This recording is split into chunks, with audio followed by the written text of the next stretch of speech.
like falling down these lies again. This feeling that I have deep down inside. I just wanna be the one you need. And now I need you by my side. I can't sleep at night. Let's get lost in time. Leave it all behind.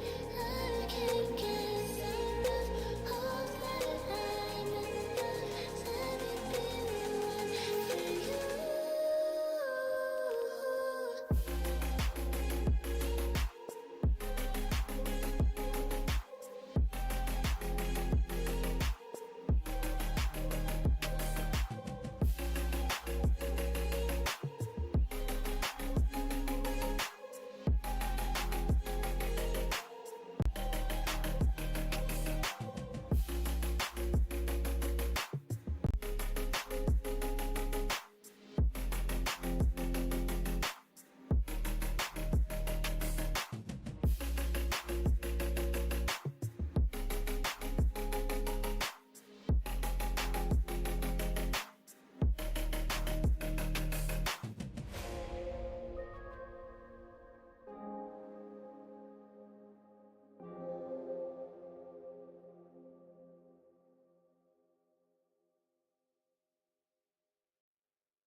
You are, yeah, yeah, you are, you you are, you are, you are, yeah, you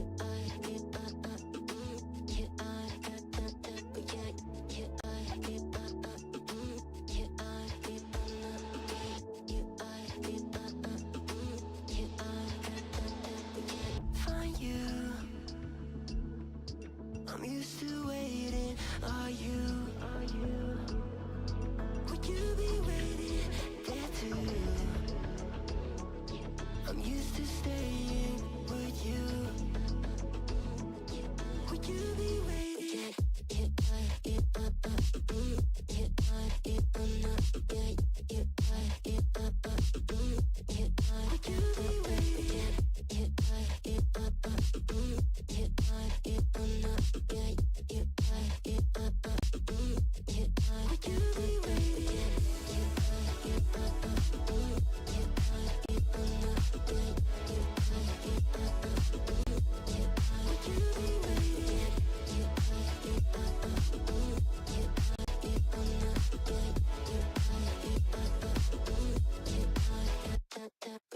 Find you. I'm used to waiting. Are you?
Hello and welcome everybody to Triton-Cup 96. I am Pat here with Sigdokari. Sigdokari, are you ready for another Tournament of Zones action? You bet I am. We have a banger of a set coming your way. First up, we have Pick Me Up Before You Go versus Norwegian. We're all here now. I'm not the most familiar with some of these players. I think I've seen them once or twice in solo queue or in like Sendu queue. But I'm very curious to see like how they're gonna play this out. We're starting things off on Mahi Mahi Resort Zones. Very, very interesting map. Very dynamic one as well. Opens up a lot more. What do you think we can expect to see here, Pat? I think this is like all three of these maps are very much classic maps that we've seen a lot, and especially Mahi Mahi Resort allows a team to do whatever they want. Honestly, there are so many different ways to approach. Some teams want to push deep in, go deep into enemy platforms. Some teams just want to guard the ledges. There are so many ways to guard this, and ooh, I see Tetris. Wait, okay, I like this comp from Pick Me Up here. The Tetris Squiffer Charcoal is definitely something that we don't see very often. A lot of very underpicked weapons, solid main weapons, but yeah, we don't see them.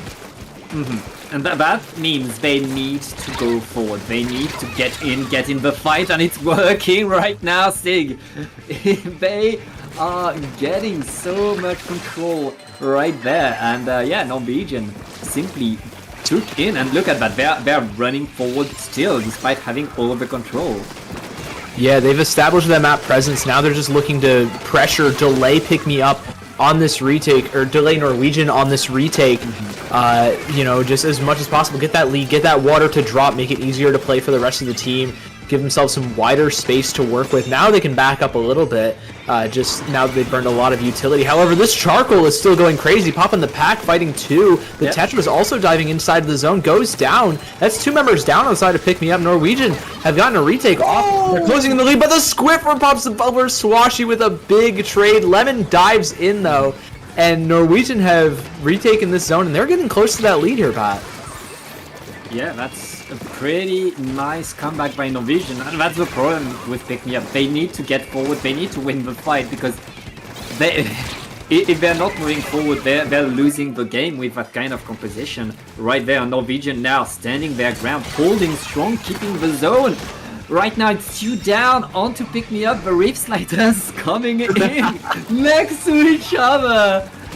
In the end, Pick Me Up able to get the zone back, but they already lost a few players and have to defend the zone again. Yeah, they're going to lose control of that pretty quick, as well as two other members. Your Zap and your Tetra are gone. You still have a lot of fighting and holding power with the Wall and Bubbler from Swiffer and Charcoal, but you're not really able to set those up, especially with Zun on this pen looking all the way into spawn. Low is getting chipped off and almost getting picked off by that Trizuka.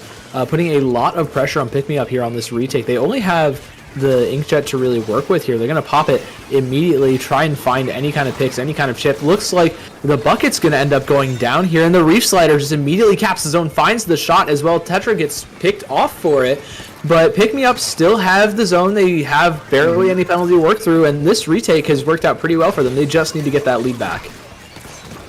Yeah, but right now lots of players are down. It's a delayed wipe onto Pick Me Up. Norwegian taking back the control of the zone. They still have the lead, Sig. Oh, and good section, but Pick Me Up still needs a bit more than that if they want to get a push. Yeah, the cooler is going to come through. That's a 1-for-1 for both teams. The Reef Slider also just coming in through the flank, going to get picked off by those Tri-Strikes, but find some big trades. But a massive double from Lemon. That cleans up the wipeout for Norwegian. And now with that, they're sitting pretty right now. Only 25 penalty points left. They're set up in a really solid spot, especially with the Trizuka for the hold here. Going to pop that immediately, find one with it. Anything else? Just a little bit of extra pressure. This Tetra is waiting for its moment to dive. Thought they found one, but not quite. The Inkjet is ready on that Charcoal as well. Going to pop that. And they're looking for a retake. They've got to go now here, Pat.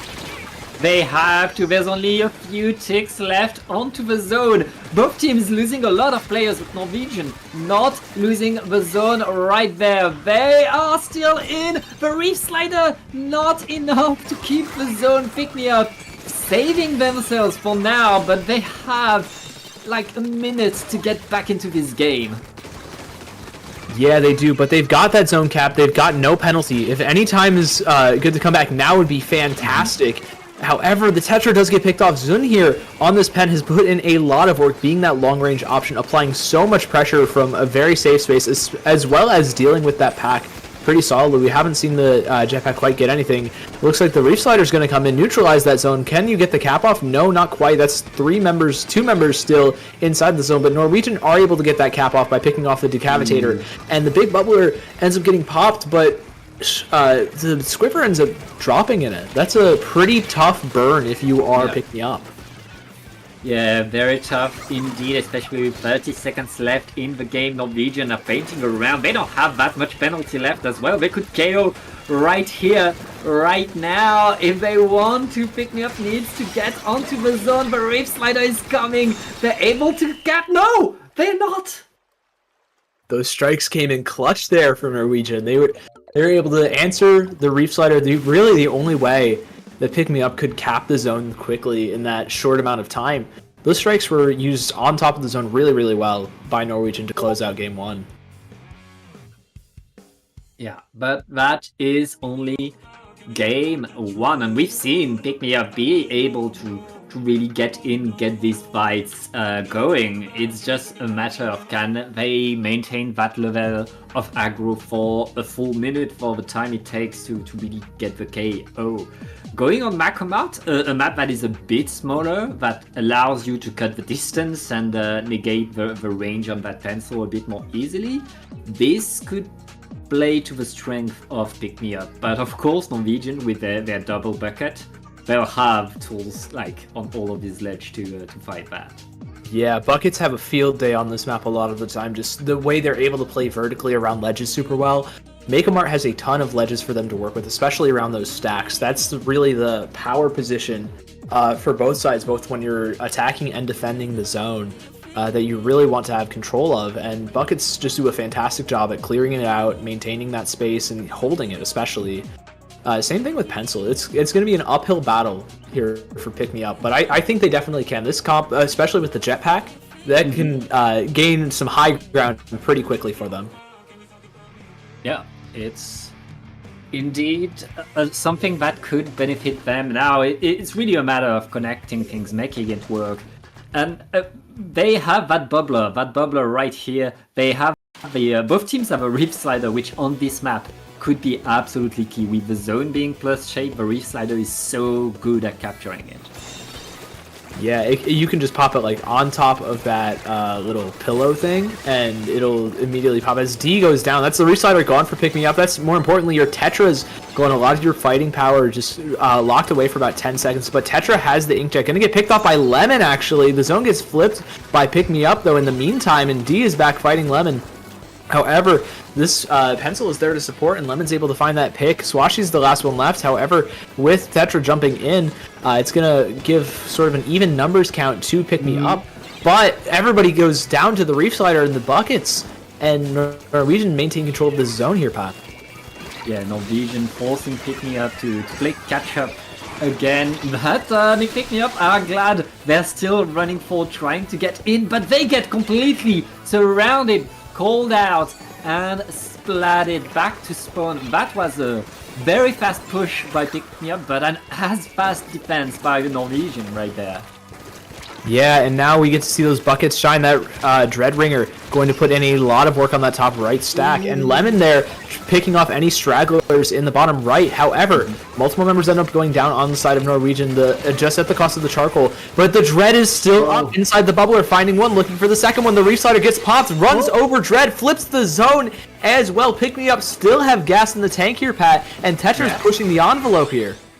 Woo! And Pick Me Up finally get what they were trying to pick. Everybody down on Norwegian, which allows Pick Me Up to be in the positions they want to be. Forward, as forward as they can now, activating the jetpack to really threaten Norwegian in their spawn. The Tetras are stopped, though it looks like Norwegian will be able to prepare a push now.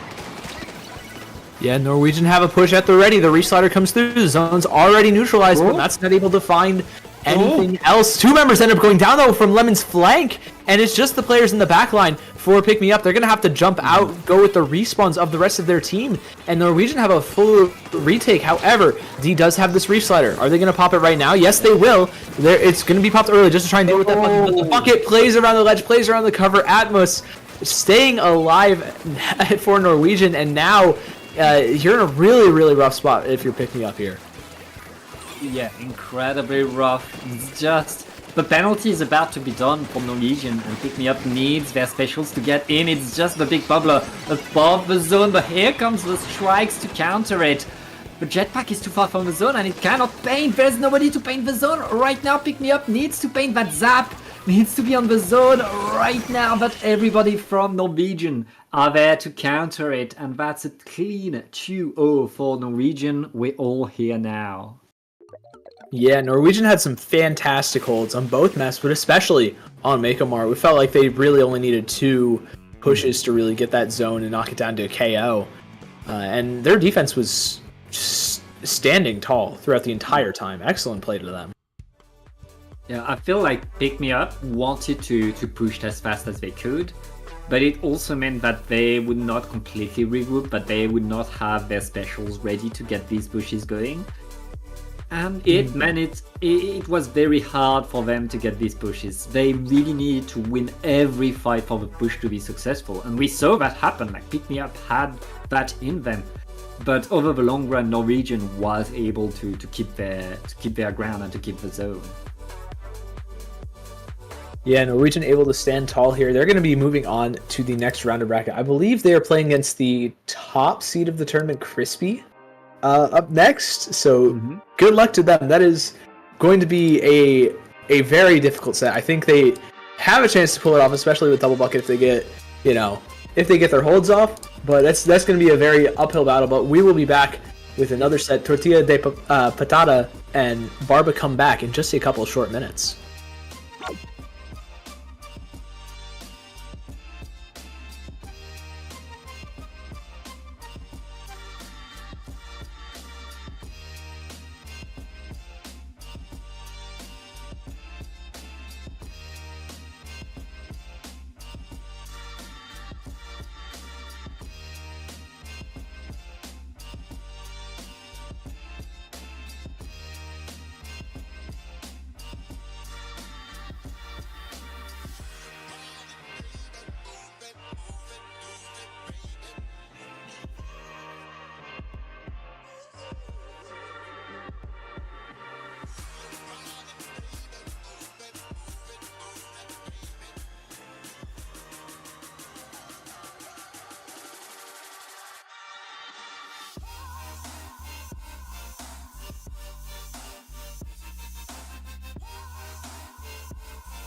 Welcome back to Triton Cup 96. I'm Sig Dakari. Joining me on the mic is Pat. And Pat, we've got a pretty interesting set coming up for us right now. Tortilla de patata. That's a tongue twister. Wow. Try saying that 5 times fast. And Barba come back. Yeah. Both all these teams had a pass on round 1. So that is their first game, even though we're in round 2. A bunch of known players, but I think both of these are are pickups. But yeah, we'll see what these players are able to do against each other. We're still in best of 3, and we're still. It's pretty much the same set that we saw earlier. Only map 3 is changing. Oh, you were so right. We're playing Mahi again and Mako Mart. Hoping we see some Barnacle though. I wanna see a new map during this set. Hey, the maps are chosen by the players, and we all know what maps everybody chooses. That is true. That is very true. I was kind of. I will say I was still very confused when I thought it was just maybe the maps weren't updating from Sendu, and we were just seeing the same setback as well. I was very confused, but we're going back to Mahi Resort for our game 1. Going to Mako Mart for game 2, and if we need it, Barnacle and Dime is going to be there for game 3. Some of these players I've seen like pretty often in Triton Cup, like Chiaki, Banovator are 2 names that I've seen like relatively often. I think Merval as well on Barba Come Back. Definitely some like players like regulars of Triton Cup. Hey, that's how you get to climb the seed. How these 2 teams are pretty much seed 8 and 9, so getting there in terms of recognition, and you do that by entering tournament, playing tournaments, and playing again and again. And yeah, these players are all pretty familiar with tournaments, and it shows. We'll see how they're able to do starting on Mahi. Again, this is the map where this is the best map to start a tournament. This is the best map to start a set, because that's how you see what the teams want to do, if they want to run forward, if they want to hold the space, and we'll see how these teams like to play and what dynamic they have with respect to each other. Yeah, I want to see how they play things out. Like you said, this is a great map to kick things off on. I just want to see how they play around the water dropping as well. You know, when that map opens up, where do these teams want to play? I've seen a lot of teams want to play just straight rush the zone immediately. I've seen teams drop right or play through those islands on the left. Very curious to see what both these teams want to do on the retake there. That's a lot of kind of the expression of this map, as well as like a lot of the emphasis on holding just those 3 spots as well. Yeah, well, let's get right in the game. We have interesting picks right there. I love to see a gold Nautilus on one side. That's a weapon that's so good for fights. That's so interesting to play. And on the other side, I have to give a shout out to the Charger, the Zekofin Charger. It's still an incredibly good weapon. Yeah, so it's a fantastic weapon. It's just we don't see it super often just because of how strong Pen is, but when there's no Pen in the lobby, it has a ton of value. 2 members make that 3 already going down on the side of Barba Come Back. Yeah, it's gonna leave to Tortilla having the first, Barba Come Back is gonna have control of the zone first, and now they have a killer whale to maybe force people, funnel them into that Charger's line of sight. Or maybe just get a little bit of chip damage off for this 52 to really capitalize. Looks like they're going to rush forwards onto that Nautilus, going to find that trade, but 3 members down. It's just this bucket left. However, the bucket duel isn't really going anyone's way until Prism Gang is able to clean things up with a recovered ink tank. The Nautilus also finding 1, and Tortilla have the zone recapped. They're not even that far behind lead here. Yeah, and I believe Tortilla is in. We have our colors inverted right there. Barba Come Back is in blue, right there. As teams now, Barba Come Back is in control of the zones. Has still that hold right there, and that's the power of Zekofin to hold that ground to keep the opponent at bay. Tortilla really taking their time before pushing, before finding a way in. Here comes the strikes, forcing them to dance as they were trying to push. This is so rough for Tortilla de Patata right now. Yeah, they ran into two different specials of Barba Come Back. However, they were able to stand tall, just stay alive. 3 members ending up respawning, getting that wipeout and the successful retake. They don't have that many penalty points to work off of, but a big score difference in favor of Barba Come Back. And with 2 members down, Barba's already retaking that zone. They're close to a few specials for this hold as well, namely the Zipcaster. Yeah. And with a little bit of a stagger onto Tortilla, this might lead to another pretty big hold for them here.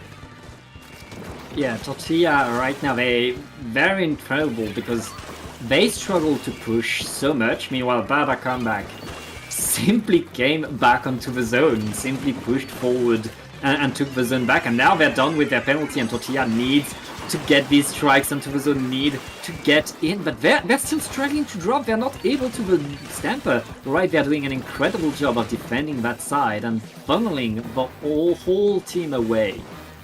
Yeah, but now they're able to move forwards. This splash is going to come through. Can it flip that zone? It's going to neutralize it, getting the full flip with the rest of the team. 2 players down the side of Barba. Can they capitalize? No, it looks like the bucket finds 2 before going down. That's a really, really big trade, even with the cooler. That's 2 players without cooler for this retake for Tortilla. And now Barba's going to have a much easier time. However, this slasher does hit the strikes. Goes down, though, to Desiatis. And now the zone gets fully recapped thanks to these strikes. The Innovator's stuck behind enemy lines here. And it looks like Barbador is trying to find that pick. Gonna end up just drawing their attention for the rest of the team to turn. And now it's just the bucket with strikes up for Tortilla. Yeah. Yeah, Tortilla are... I mean, they're still in there. They're still able to push, but they need to do that fast. They only have the strikes. Okay, they have all of their specials ready now. They should be able to get in. This push needs to work. This push needs to take the zone, and it needs to do it fast as Tortilla is forced to fight to the side right there. Nobody has the zone. There's 2 players down onto Tortilla. Make that still 2. Oh, there. Wait, penalty was applied? They got the full flip off, I guess. Maybe the splashdown came through. Just a little bit of extra paint or like a suction bomb onto the zone. It's keeping them in the game so far, but now you need to find these strikes get value. You need this cooler to really help your team out. The strikes are coming through from Barba already. The strikes for an answer from Tortilla as well. It's 1 member down. That's the 52 gal gone. The zone is still in control of Barba, and Tortilla's just not able to move on top of it on time. Yeah, Barba Comeback, more control, being onto the zone again and again. And it really felt like Barba Comeback could push whenever they wanted. Meanwhile, Tortilla de Patata really struggled to get forward, really struggled to push Barba away and to paint their way in. Yeah, and those holds were absolutely fantastic. The Stamper funneled absolutely everybody to the right-hand side, just into the line of sight of the rest of the team of Barba Comeback. And that Charger had a field day because of that. Yeah, that was really Barba Comeback taking incredible control of this game. Now we'll see if they're able to do the same going on to Mako. Mako has more ledges, has more cover, which means it's also a bit rougher on a Charger, especially a Charger with a scope. Has to move a bit more, has to stay a bit more alert, which means Tortilla de Patata could have a bit more opportunities to get in. Yeah, definitely some more opportunities. It leans more towards those mid to short range comps, just able to play a lot more fluidly around the verticality. But at the same time, Barba has a Stamper, has a bucket. Those are going to be huge difference makers when it comes to Makomar just getting the hold, and especially Bucket playing around those ledges excellently. Yep, for sure. The buckets will be very important. That Stamper with the ledge guarding that Stamper was able to do will also be incredibly key for Barba Comeback. We'll see if Tortilla de Patata really adjust their game. I feel like they need to really change something, find a way to push a bit more or to defend a bit better if they want to compete with the show that Barba Comeback has given us. Yeah, they need to find something, and honestly, maybe it's just finding more answers to the charger. That definitely helps out with the map.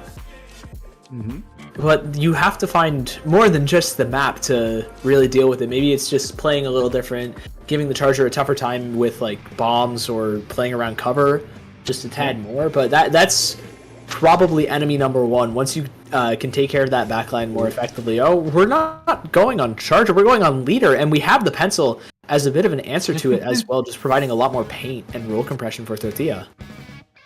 Yeah, Tortilla, I mean, they play onto their tactical that will allow them to stay in there. And on a small map like Mako, tactical is so useful because respawn is going to be fast. You know you can move fast toward the zone, but Barba Comeback are winning these fights again, taking control again, and it's on Tortilla de Patata to find a way to push. This looks like we were still in the previous game, see? Yeah, Barba's already taken early control of that zone. Desyatas on the 52 gal moving forward, finding El Diablo and Prism Gang as well. This 52 gal is going nuts. Same with Merval on that zip caster, finding the last player with that little arm stretchy Spider-Man looking thing. I forgot what it's called. But they found that last pick, and now Barba's already down to about 40 points left in the zone. Yeah, it is dire for Tortilla de Patata right now. They need to get in, but they're onto the zone. They're able to paint. Again, Tortilla de Patata keeping themselves in the game, getting the splat that they need to apply penalty, get back in there, but look at that. Zone is blue again, and Barba Comeback is back on top. Yeah, they were able to turn that around really quickly, especially for not having a tacticooler. That's something that really you're put at a disadvantage of, just the pace you're able to play at when you don't have a tacticooler. But you still have some fantastic weapons that are able to fight a lot. Ideally, that Stamper, that Bucket, and the Gal especially. We already see the Desyatas fighting El Diablo.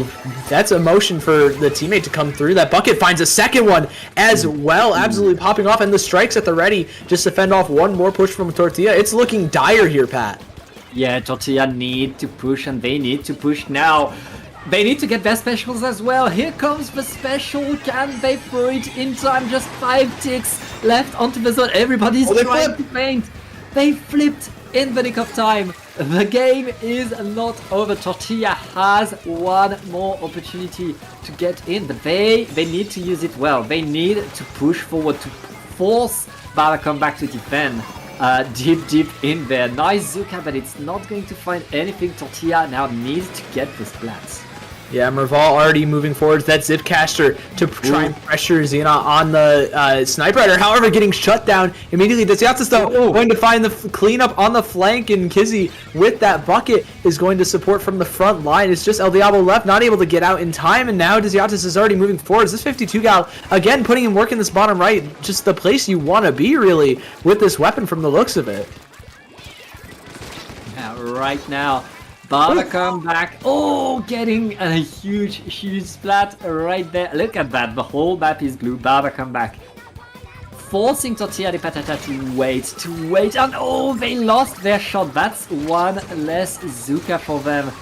They lost their gal as well. They have no pushing power, and they didn't flip the zone. That's game and set for Barba Comeback. Yeah, strong work, incredibly strong couple of games for Barba Comeback. That was just dominance through and through, throughout both games. Mm-hmm. There were maybe a couple times where Tortilla had opportunities, but at the same time, they weren't really able to sink their chances. Barba had some crazy picks on the retake as well, able to just outmaneuver really Tortilla on the retake, and that's just kind of how the cookie crumbles at that point. Yeah. But Barba Comeback, they were winning the fight. They were winning most of the fight, and Tortilla de Patata struggling to stay in the game, using everything they had simply to paint the zone, but then they were losing the next fight, and Barba Comeback would simply keep doing what they were doing. They well deserved to but hey, it's a double elimination tournament. We have more in store for Tortilla de Patata, and Barba Comeback is going to go against the seed number 1 Crispy, so they'll have a bit more to do. I guess we'll take a short break and then we'll be back with winners quarterfinals.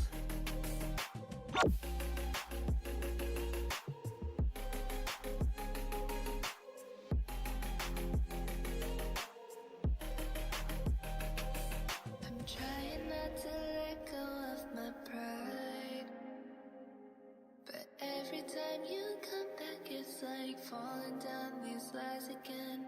This feeling that I have deep down inside. I just wanna be the one you need. And now I need you by my side. I can't sleep at night. Let's get lost in time. Leave it all behind. I can't get enough of that. I'm enough. Let me be the one for you.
You are, yeah, that, yeah, you are, you you are, you you are, you you are, yeah, that, yeah, you are, you you are, you you are, find you. I'm used to waiting. Are you? Would you be waiting there too? I'm used to staying. Would you? Would you be waiting? You are, you you are, you you are, you Would you be waiting? You are, you you are, you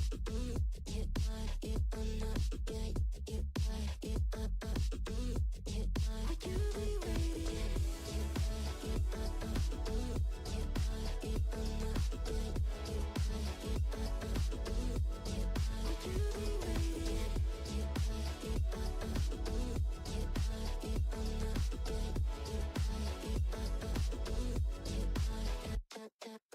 Find you.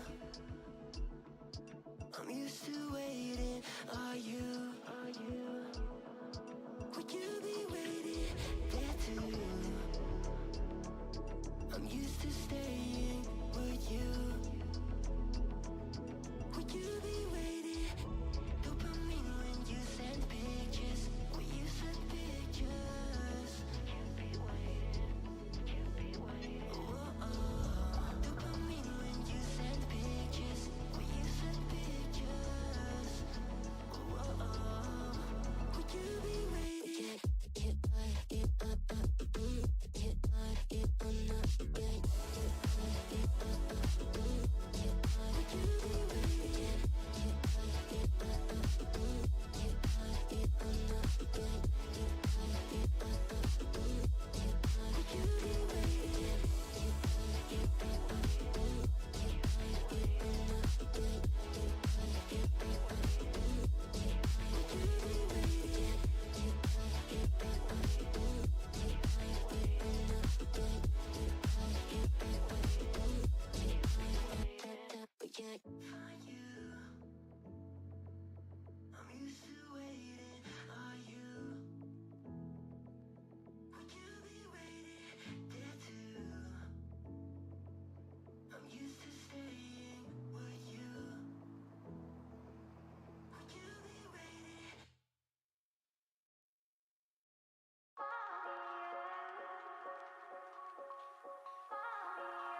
And welcome back to Triton-Cup 96. We are now in the third round. This is winners quarterfinals, and we are about to watch Concepts going against a team that understands the assignment. It's paint the square. They definitely know how Splat Zones works. Hey. They figured it out. They paint the square, they win, and we're gonna go.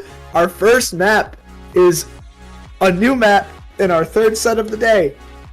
We're on Barnacle. It is a square. I'm thinking, paint the square. Know what to do here. Concepts. I think they can grasp the concepts as well. Yeah. I mean, unless they play on Wahoo World, in which case they'd have a problem. Yeah, there's no squares to paint on Wahoo World. It might get a little bit more difficult. But I think we have to wait to see for another set in the future, maybe. But we're kicking things off. It's paint the square versus concepts. We've got a lot of players that are definitely familiar, especially if you've tuned into a paddling pool or Triton-Cup before. Mm-hmm. Concepts is a lot of those EU players, the pickup of Seb, Alex, Hikaru, and Yaru, and paint the square. Wait a minute. You seen that comp on paint the square? I do.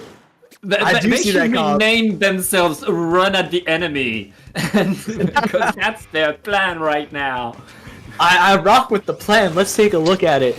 Pika already just applying a bit of pressure, but Yakaru's there to answer into the crab tank, though. Just going to drop down to pit to stay alive and jump out just in time, giving Concepts the time to cap that zone. Find a couple of picks as well. Pika, though, on this flank. Can you find Seb? Yes, you can with the Bluetooth melee. The bubbler gets popped on top of the zone as well, and another charge slash coming through for Pika. Pika with a massive double here to recap that zone, just neutralize it at least, and the rest of Paint the Square comes through for the successful retake. And Pika survived that. Pika is still there, dodging the crab tank. That is huge. Paint the Scare. I mean, they managed to get control of the zone, but Concepts are back in there now, again with numbers advantage, trying to shoot Pika away. Pika is still in the corner. Pika is still behind them, activating another bubbler and getting more splats. Incredible moves by Pika right there. Paint the Square is now in control, and finally Pika is shot. And Concepts will have the opportunity to create a push. Yeah, a little bit of aggression there from Pika. Gonna get punished immediately by the Seb on that Snipe Rider. With the crab tank ready and popped immediately. If this crab duel goes Concept's way, that pick at the beginning of this retake could cost them. There's already 2 players down, making that 3 a delayed wipeout actually. Just the Tri-Saucer left. Gonna have to pop that cooler and just get out of there.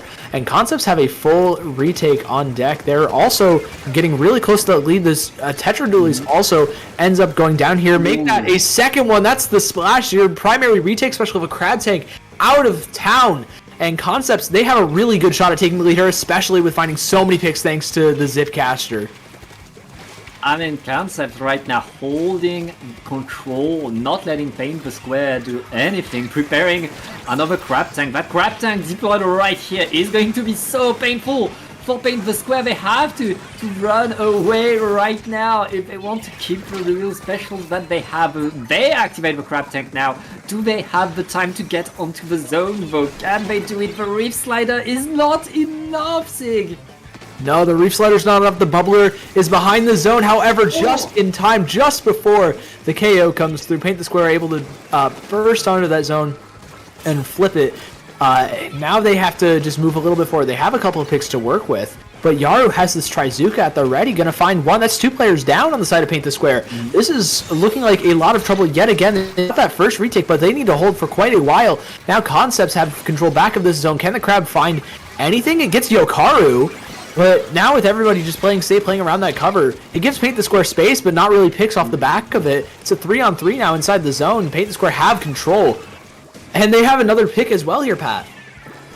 Yeah, Paint the Square. Now, I mean, they've shown that they can push, that they can get in, but can they stay up there? It doesn't look like it. It's a wipeout by Concept, who are not wasting a second. And I mean, Concept having these 2 mid-range weapons means that they are so good at fighting the short range that Paint the Square has. It is so rough for Paint the Square to stay where they are when Concept can shoot them from a safe position. And here comes the Zipcaster creating more chaos. running in there. I feel like Paint the Square, oh, they're able to get the zone at least. Yeah, they got that zone, but what was the cost of it? 2 players down, getting traded out. The Tetra goes through, gets another big trade here. Rose able to just return the favor for Paint the Square here, but Concepts still have a very, very solid lead, a great hold on the map. They just need to get that zone back, and with this Splash is doing so much work by painting. It's, you know, they get that zone. Now they're going to fight the Tetras, not quite win it. Tetra's so mobile, able to take that fight and win it even on the lower ground. Now looking for another one onto Yakaru. Not quite going to find it. Actually just diving Yakaru, but gets caught on the ramp. No, the Stamper comes through to clean up. And with the Zipcaster and Zuka, looks like another retake is in the cards for Concepts here. Yeah, Concepts not stopping. We're in the last 30 seconds of the game. Sig and Concepts still incredibly strong in the hold, making more and more points. That bubbler is getting shredded right there as the Paint the Square is not really able to push forward. They needed to get in and they only have 10 seconds to do so, Sig. Yeah, however, they have 2 people on the zone. Make that 3 players in the zone already. It's just the pen. The pen gets wiped. Paint the Square, they have life, they have barely any penalty. This is entirely possible here, Pat, but they're gonna need to find a lot of picks here. They're gonna need to find Yakaru especially before popping that Zipcaster, causing a massive amount of trouble, as well as Yaru on that Trizuka. But Yakaru does find a pick. That's your Tetragon, your primary fighting power is gone, but Pika able to clutch up, able to be that second entry, getting a second one with the melee, but the Crab Tank is going to have to cap that zone. It's just Yaru left on top of it, and the Snipe Rider. Wait a minute, there's only 10 points left, but Concepts explode onto the zone, and they clutch up for game 1. I mean, that was a valiant last try by Paint the Square, but Concept so solid in everything that they did, able to simply move slowly towards the zone, using the time that they had to get back that control and paint the zone before Paint the Square could get the victory. Yeah. Excellent just holding from Concepts in general. They were able to find so many picks off of just the explosiveness of Yaru and Yakaru especially. Both of those players were just able to find so many different spots where they were able to find a man advantage and really kick off that retake for Concepts and prevent Paint the Square from getting close until the very end there. Yeah, right there. I feel like Paint the Square went in very strong, very fast, but also very fragile because they were relying on their short-range fighting ability, and Concept had the weapons really to counter that. Between the machine and the Stamper, the Tri-Slasher and the Splash were in danger in every fight. We're not able to do that much now. Does Paint the Square have the ability to really cut that distance and get in? Will they be able to adapt to what Concept is doing? I feel like these two teams are very much equal in terms of skill, but Concept had the better comp for this map. Yeah, we're going to be moving on to a map that might favor Paint the Square a little bit more. It's a little bit more divided, shorter range, and you can play around ledges much more easily on it. You know, I know that Tri-Slosher is going to absolutely love to hear that. But it's Hagglefish Market, and we've seen how strong Pencil is on here. I'm curious to see if we're gonna see Rose back on that Tri-Slosher again. Obviously the Double Fizzy is very strong in zones, but maybe it's just a comfort pick. It's very strong, don't get me wrong, but it's definitely struggling. Like you said, that mid-range is very effective at boxing it out. Hey, yeah, but when you have that weapon that you love, you want to make it work. You want to bring it again and again and again. Paint the Square dropping the Splash in favor of a shot. Having that Zuka, that ability to simply get a splat from a distance, is going to be incredibly important for Paint the Square. Yeah, that's the first pick of the game, going down, just a trade out between the Tetra and the Bucket here. This Crab is coming through as well, though. We actually see the Zuka coming through. That weapon swap already benefiting Paint the Square a lot, providing some long-range pick pressure for Paint the Square, and it's going to work out. They get that zone control, and now Concepts are stuck on the back foot a little, something we haven't seen from them yet this series. The Tetra also finds a huge pick. The Crab Tank coming through, same with the Trizuka. Not quite finding anything just yet, though. Everyone on Paint the Square able to stay alive wonderfully. Yaru's very, very low, but finds that pick onto that Tetra Dualies, and now they have an opportunity to retake this zone here. Yeah, Concepts not yet in control of the zone, but very much on it. Getting a lot done. The Zipcaster getting behind everybody, forcing all of Paint the Square to look to the side. That's going to be control on 2 splats at the end of the Zipcast. Concepts getting what they want with a jump out for the rest of Paint the Square. Paint the Square now, they need a push. They need to find a way in, and there's a Crab Tank immediately punished with the Reef Slider not able to find the zone, but it's not stopping. Paint the Square have 2 players down onto Concept. They get the zone for free and they keep their lead. Yeah, it's just the Splash-O-Matic left, and they were respawning a delayed wipeout, working out great for Paint the Square to come back into that zone and contest it, flip it over, keep that lead going. And they are now very close to getting through that penalty and getting extending their lead just a little bit. However, 2 players down, the Crab Tank is up, and the Pencil and Crab are just able to contest the zone from such a long range. It's hard for Paint the Square to really make that difficult for them without any specials of their own. And we're seeing it work out great for Concepts right now. The big bubbler popped, but Pika ends up going down inside of it, and the Zuka not really able to contest the square as well as Paint the Zone might want it to. The Zipcast from Mikaro coming and getting picked off immediately by Rose. And that's 3 members down on Concepts. Paint the Square have come back. They've gotten that zone back. They have...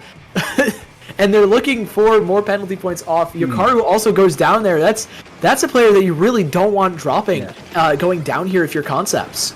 Yeah, the adjustments paid off for Paint the Square. They are winning their fights and they're holding the zone. No penalty anymore. Concepts fighting left and right, getting rid of the Tetras. They will be able to push forward to Paint the Zone right there. Are they able to apply penalty? They're still fighting for it as all of Paint the Square has already respawned, is already right in their Pika, getting the huge splat right there. Penalty wasn't applied, Sig, and Paint the Square is back in control of the zone. Oh, excellent contest from Paint the Square. They're able to maintain it in the face of everything that Concepts were throwing. And then the Crab Tank goes down! It's just 1 player left of Paint the Square, but they're providing so much pressure, just trying to stall enough for the rest of the team, and there's 2 points left. They were almost able to get a KO here, Pat. This is incredible. What a turnaround from Paint the Square. That was so close. Concept. They get to breathe a little bit, but now they need to focus, they need to get ready to defend. But Paint the Square is already back in the fight, forcing them to trade everything. Can Concept stay in control? It looks like they are taking a bit more ground right now as Paint the Square is forced to slow down a little bit.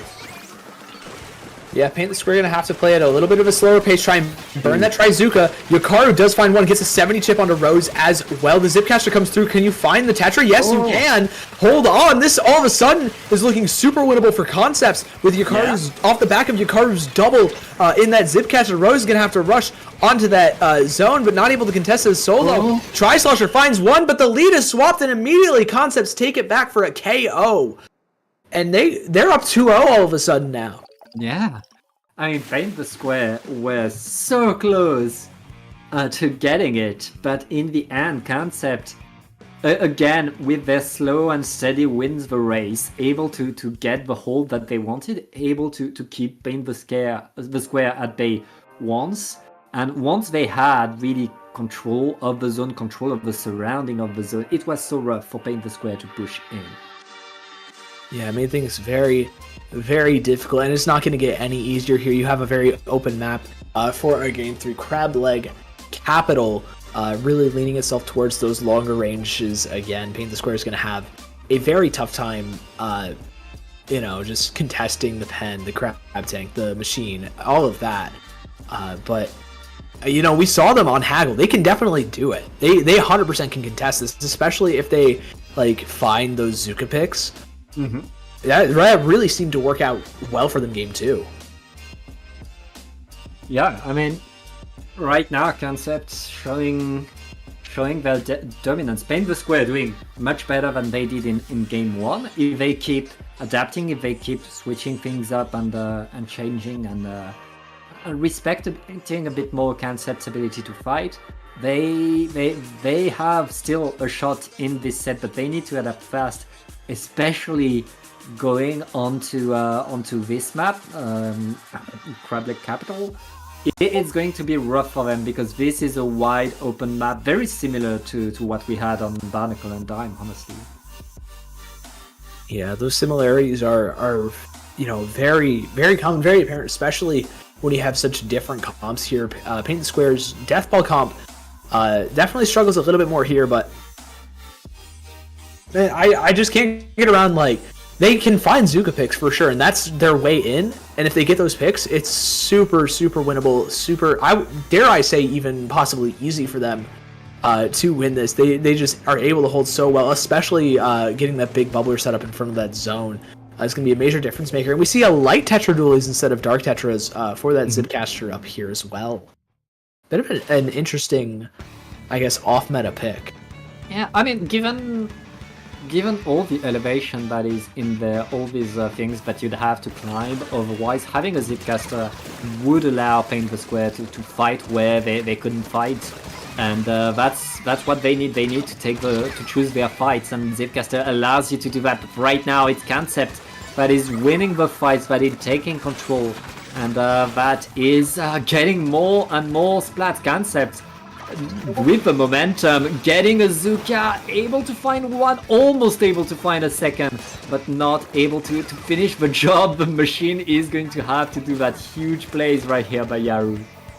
Wow, a massive double from Yaru with that Trizuka, and with just the fall-off hits from the machine. Those directs are deadly on it, and now Concepts are down to just 40 points left. They still have a special, and they're close to another Crab Tank as well. Yakaru just trying to pressure the Plat. Zipcaster's coming up, gonna try and punish this Tetra, does so successfully, but Paint the Square trade out by getting that Zuka inside of the zone. They get the flip as well, applying a big penalty. This is where they can really make their money here. The big bubbler is already popped in that top right, I believe, by Pika. No, yeah. Pika's just up there with the decav, just holding that entire right side on their own. Now the Tetra's there to help out, just put a little bit of pressure on the Pencil. The Pencil can't contest zone yet. That is the number one thing that Paint the Square want to prevent, is that Pencil from getting onto that zone, getting really easy neutralization here, and they've done an excellent job of it so far. Yeah, but Concepts dropping, going forward. They already lost the machine, though 2 down onto Paint the Square. Can Concept apply the penalty, keep their lead? Yes, they can. They're going to be back in control. Already trying to get up there, but Rhodes is watching. 3 down onto Concept. They applied penalty, but that's all they did. Paint the Square is back in control, and Pika activating the bubbler again in that same spot to really maintain the fight. Yeah, that big bubbler, though, immediately got shredded. There's 2 players on this ink rail, already chipped off very, very low. Is that Crab Tank, however, in a very safe spot, able to just try and apply pressure, get a couple picks. The Zuka comes through, and that's 3 down on Paint the Square. They're not even able to get that close towards that lead. It's just the shot left, and fighting 3. You can only hope to maybe find one, and that's not quite going to happen. This Tetra tries to jump in, finds that crab pick, but with the rest of the members just standing strong, setting up that crossfire on Concepts, and Yakaru getting the drop on the Pika with a melee. This is a really rough spot to be in for Paint the Square here. Yeah, very rough spot indeed. Concept are extending their lead now, getting more and more, and Zipcaster is going to be punished, but Paint the Square doesn't have much time. 2 down, they need to paint the zone right now if they want to apply penalty. Yes, they're able to stop it, get back that control, but Concept has taken a huge lead right there with 2 minutes left. Pika has a lot of work from that bubbler. It's working though. Paint the Square in position to hold. Yep. Oh, Pika moving just forwards past that bubble, gonna get punished by Seb on that Pencil. That's a really tough pick to take. Tough pill to swallow if you're Paint the Square. That's a lot of your presence on that side of the map gone. Now you can pop the Crab Tank if your Concepts neutralize the zone, even contested. The Splash also finds the pick under Rose, and that's a full retake with 2 players down on the side of Concepts. And now they have specials to work with. They have specials to burn. That Zipcaster going to put in work a very big win more kind of special for the side of Concepts here. Yeah, Concepts know that all they need to do is delay, stop one more push, but Pika is already on the zone. Huge bubbler right there. That is full control for the Concepts. It's just the Stamper to the side that's going to get splatted by the team. Now, can Paint the Square hold long enough? There's 1 minute left in the game. Can they get the comeback? They don't have that much penalty left, Sig. This could be their play. It could be, but they don't have the top right. That's where that Trizuka is getting popped from. The zone gets neutralized. Pika goes down here. It's 2 players down on the side to paint the square. Yaru's already inside the zone contesting Rose. Rose goes down. It's just the shot. The Tetra jumps in, but the zone gets flipped. That's another pretty solid penalty applied to paint the square here. Only 25 seconds to retake, get control of that zone, and that's the first thing that you need, a Zuka pick. But Yaru's able to pressure, and that's bottom right. This is going to be very difficult. You have the zone. You need to find these picks now. Pika ends up going down, but so does Yaru. So does Yokaru. That's 2 players down inside of Concepts. Paint the square. They have an opportunity here, but only about 10 penalty points left. Can they just hold here? It's so close. We're needing to go to overtime. The Tetra moves in, finds that pencil. That's a really big pick. The Crab Tank is doing their best to contest the zone with that slosher, but it's not enough. They're so close. Just a couple of more points, Paint the square, and they stay alive. They force a game 4 against Concepts. The zone was neutralized 3 or 4 times during that overtime. Concept were so close to ending Paint the Square, but Paint the Square surviving in there, hanging on and getting the W that they wanted. And now they get some momentum. Now they get to show that they can contest what Concept is doing. Now going on to Umami Runes, a bit more classic map. I guess Paint the Square will get to breathe a little bit. Yeah, now they don't have to worry as much about, dealing with the Crab Tank, dealing with the Zuka, all that long-range onslaught from Concepts here. It's still there. It's still very, very present. But now they have, like you said, a little bit of room to breathe, or I guess Concepts have a lack of room to breathe now, just because of, you can play a lot closer, a lot more aggressive here than on Crab Leg. Paint the Square, probably appreciating this map pick. Yeah, I mean, they're the ones that... both teams chose this map. Both teams put this map on their list, and that stands to reason, because this is one of these classic maps that everybody wants to play on. One of the reasons I really love this map is the fact that there's 2 zones. I love when there's 2 zones on a map. It really allows teams to change completely the way that they defend and the way that they have to attack as well. I mean, with one swipe of the Cavitator, you can capture a zone, which can make things very different. Oh yeah, that can definitely change things up. So many ways to easily contest one of the zones. Definitely leads to some longer games, but at the same time, it's so much more difficult to cap consistently. But 3 members go down already on the side of Concepts. Paint the Square are really rushing it forwards here. It's just Seb left. Seb able to find an exit frag and pop the cooler, but Pika's already set up with this big bubbler, forcing another pick as well. Pika does end up finally going down here, but Paint the Square have really set up wonderfully off of that. Yeah, but Concept is answering pretty strongly. It is just the shot for Paint the Square that's splatted right in the nick of time, right there. And this is not looking good for Paint the Square right now. They just lost a lot of players as they were trying to respawn. Concept is going to take control of that platform now as they are making good points, Sid.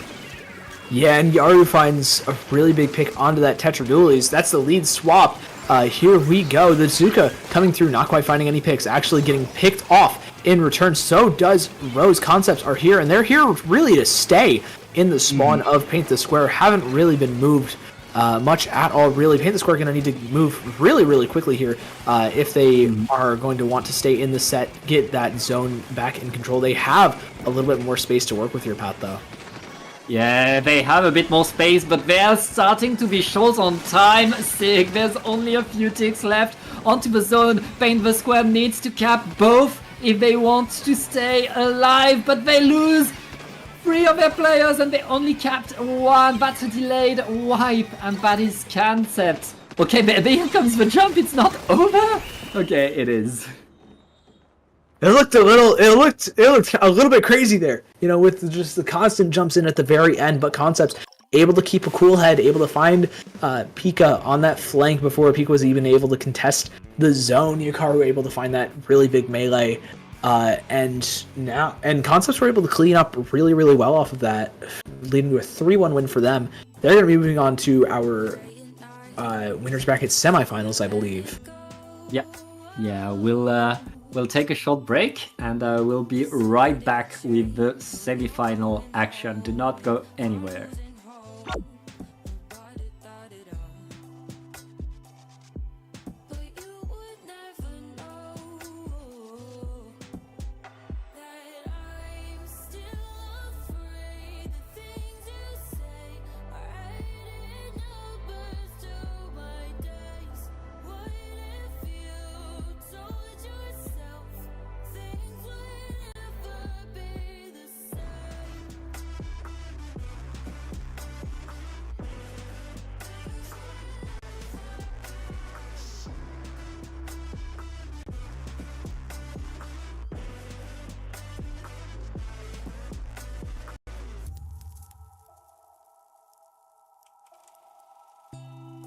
Countdown, feel the ticking in my ears. No,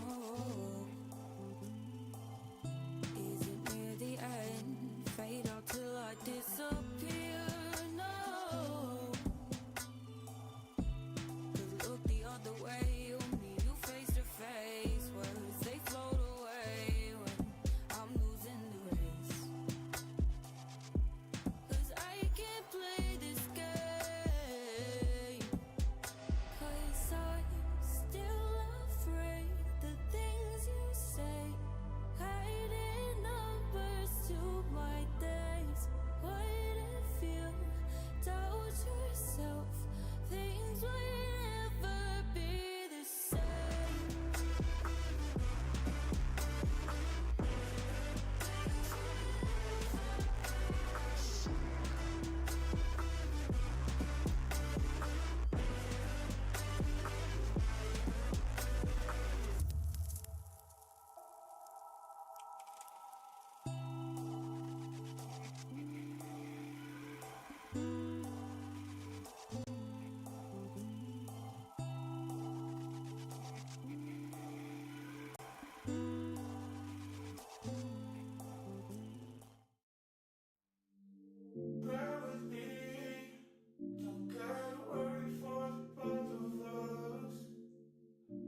And welcome back to Triton-Cup 96. We are now in winners semi-finals and about to watch seed number 2 going against seed number 3.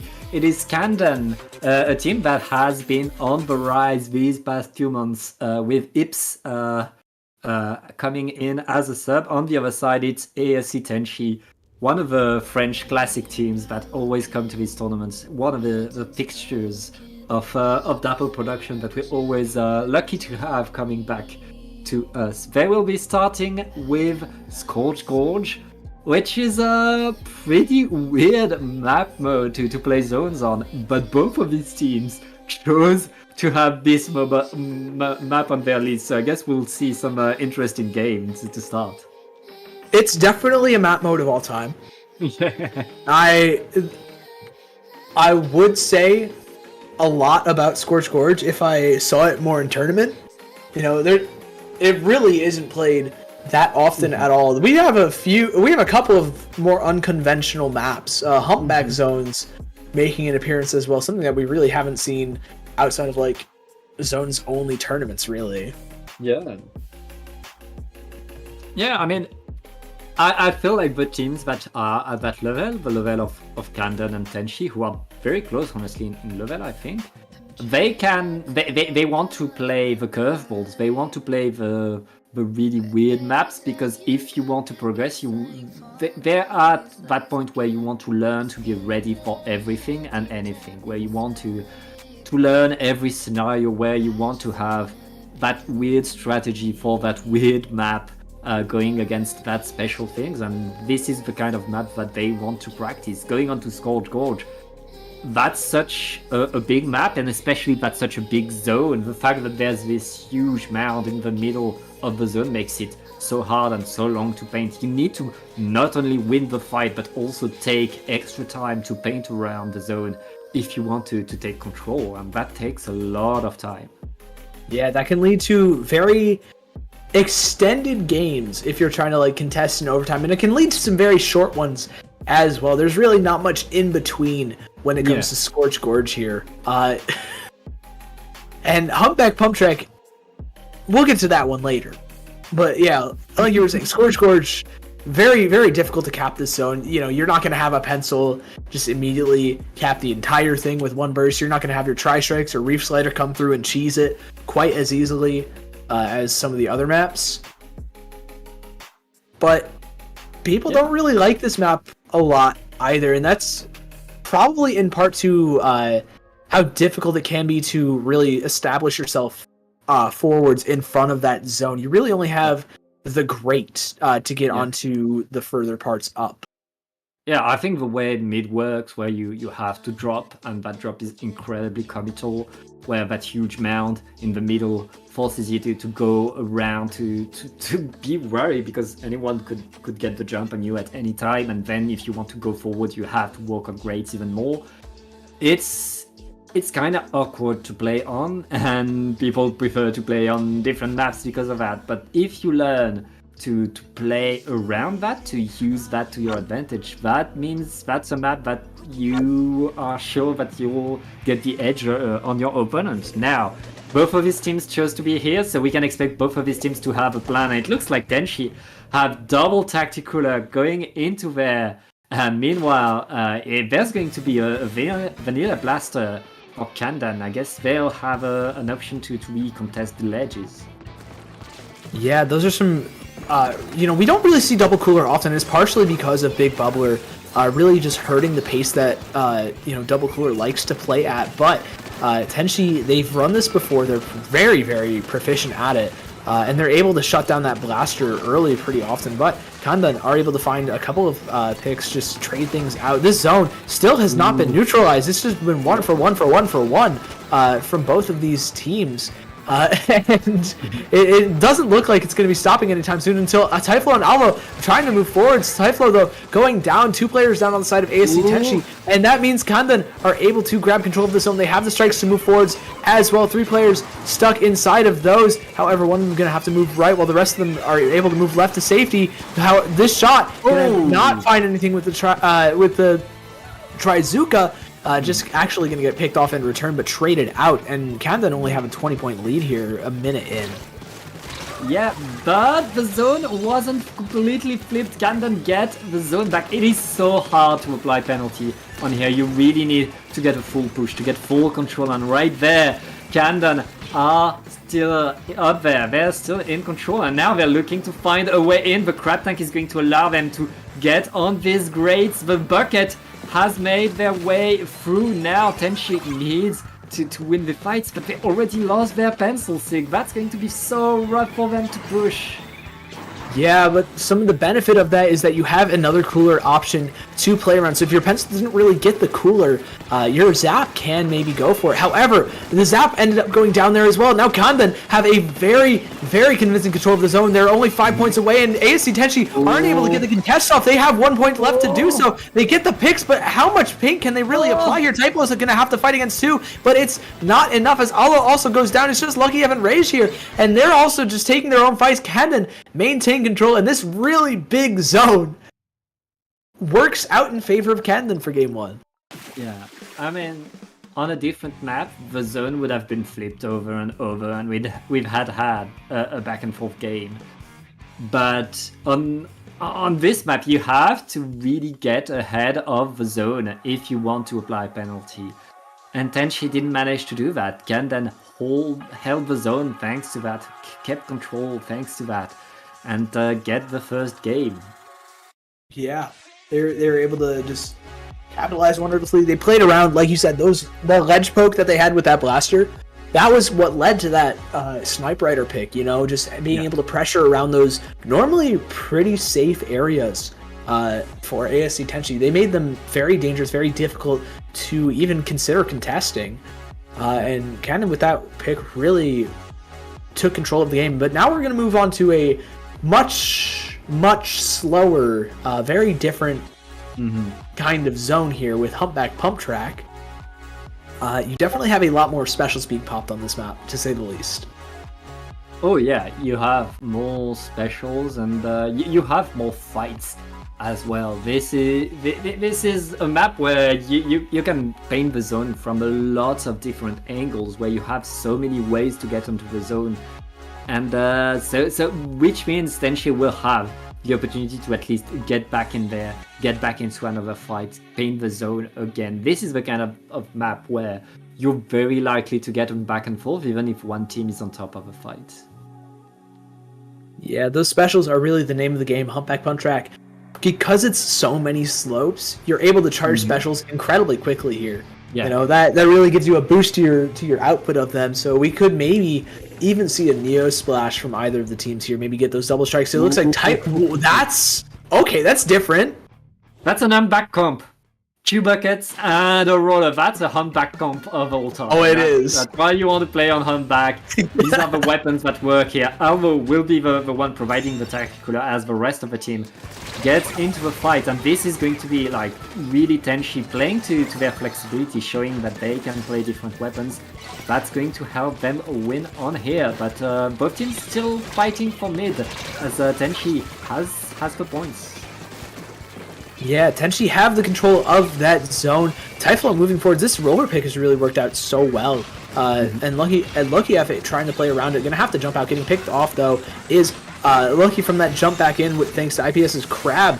The splashdown doesn't find any picks, but it creates a ton of space. Lucky F also almost going down to the blaster yet again on this ledge, getting directed from this Shark. The splashdown again coming through, finding one player of Kandan though, just getting that trade out for the price of 2 is the issue though. ASC Tenchi are going to need to find a retake. They're going to lose the lead here, but it's still early in the game here, Pat. They can definitely afford to lose it, and with the strikes coming through, they have a real shot to maybe recap this or make some space for themselves.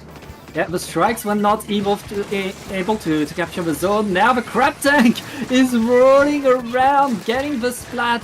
The bubbler is deployed onto the zone, though it looks like Tenchi is going to take back control now. Ips to the side, is still able to get a few poking with that splash-o-matic, getting one, almost getting a second, but getting away with their life. That is pretty nice. Tenchi still in control of... Whoa. Okay. Oh, wow. Yeah, Tenchi's still in control of that zone, though. They've gotten through their penalty. Alvo popping that cooler as well, almost going down to Bake in that sniper. However, IPS's Crab is going to cause a lot of issues. Fine Alvo there. The strikes are coming through, going to neutralize that zone. Tenchi do have the lead here, but Typhlo is still trying to maintain control of it. 3 players make that a full wipeout going down here. Now Kandan have that control back, and IPS is looking for another Crab maybe on the left side here. Yeah, and look at Kandan to the side. They're running into that street, but Typhlo with the roller is on the zone again, threatening so much, getting a splat to the side onto that slusher. That's going to be rough for Kandan to hold it. Looks like Tenchi are winning both fights right now, getting more control, getting back onto the zone a bit faster than Kandan can. Yeah, they're back onto that zone. The strikes are coming through, already knocking on the door of the spawn, really. Tsukasa does have the splashdown to maybe make work of it, but Typhlo shuts down that crab tank. The zone gets flipped in favor of Kandan, but Tenchi still have massive control. Tsukasa trying to pop that splash, are not going to be able to get the rest of that zone back. The bucket duel in the zone is going to go in favor of Tenchi. Now the cooler gets popped. Now you're able to just move around a little bit, move forwards if you want to. If you are ASC Tenchi, and Kandan are really on the back foot now.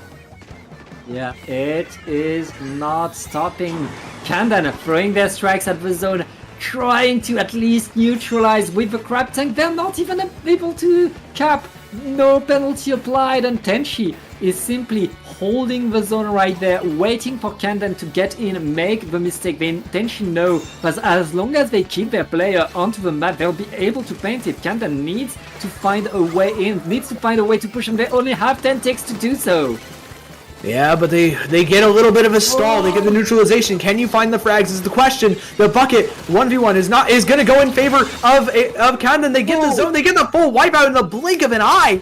And now Kandan, they have an opportunity here. They just need to hold for maybe 60 ticks of that zone to take that lead back. Maybe even score a KO while they're at it. IPS with the early crab tank going to find that trade. Take down Lucky F as well. But 2 players are down on the side of Kandan. Typhlo is moving forward, looking for that third.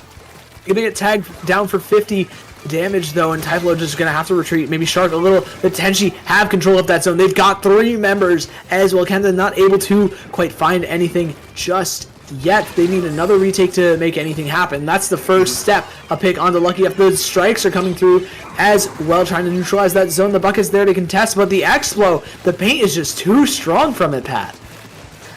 Yep, is not stopping. More splashdowns coming. It looks like Kandan are able to take some control and some splats as well with just 25 seconds left in the game. They need to keep it, and they need to keep it in overtime if they want to win this game. It's going to be pretty rough. Tenchi, all they need is one push now, but they're losing players left and right. They're pretty much staggered by Kandan. Tenchi, are they able to get in? Typhlo with the roller is next to the zone, has the bubbler ready, deploys the bubbler but gets splatted. Kandan holding the zone as much as they can. It's 2 down onto Tenchi. The strikes are not enough to cap the zone. The splashdown not enough as well, but all of Tenchi is on there. The fight is still going. Kandan goes down. Kandan! No! Oh, Typhlo almost had it there too with the multi-frag onto 2 players of Kandan, but able to hold on with those shooters with that just consistent paint output. Now Kandan are up 2-0 here. I mean, Kandan played this map better. They felt stronger throughout this game, but in the end, Kandan kept their cool. kept playing the game, and Tenchi, it feels like they kind of panicked in that overtime, kind of underestimated how good Kandan could be, and Kandan took that game, which means they are now up 2-0. Yeah, it can be a little bit of a struggle to retake as well if you have that splat roller.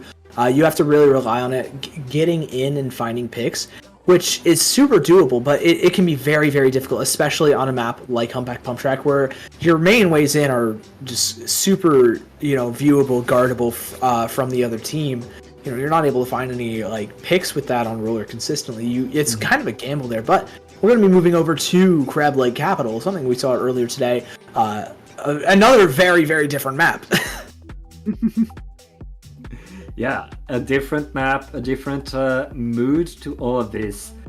We saw it earlier. This is the kind of map where range is incredibly strong, which means a bit of trouble for Tenchi, who have been trying to get into the fight, who have been trying to cut the distance all the time. This is a long range map. This is a map where having the extra range, where having the pencil is very important.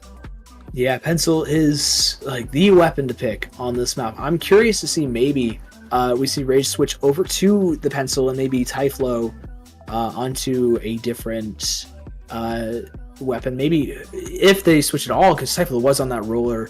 They ran no cooler for that last game and still were able to keep a Fant. I might be lying. No, they had a cooler. They had a cooler? Oh, you're right. They did have a Zap. I was lying. They're still able to keep really good pace. Zap doesn't have as crazy a cooler output as Pencil does, but it's great at fighting with it while cooler is up. Mm.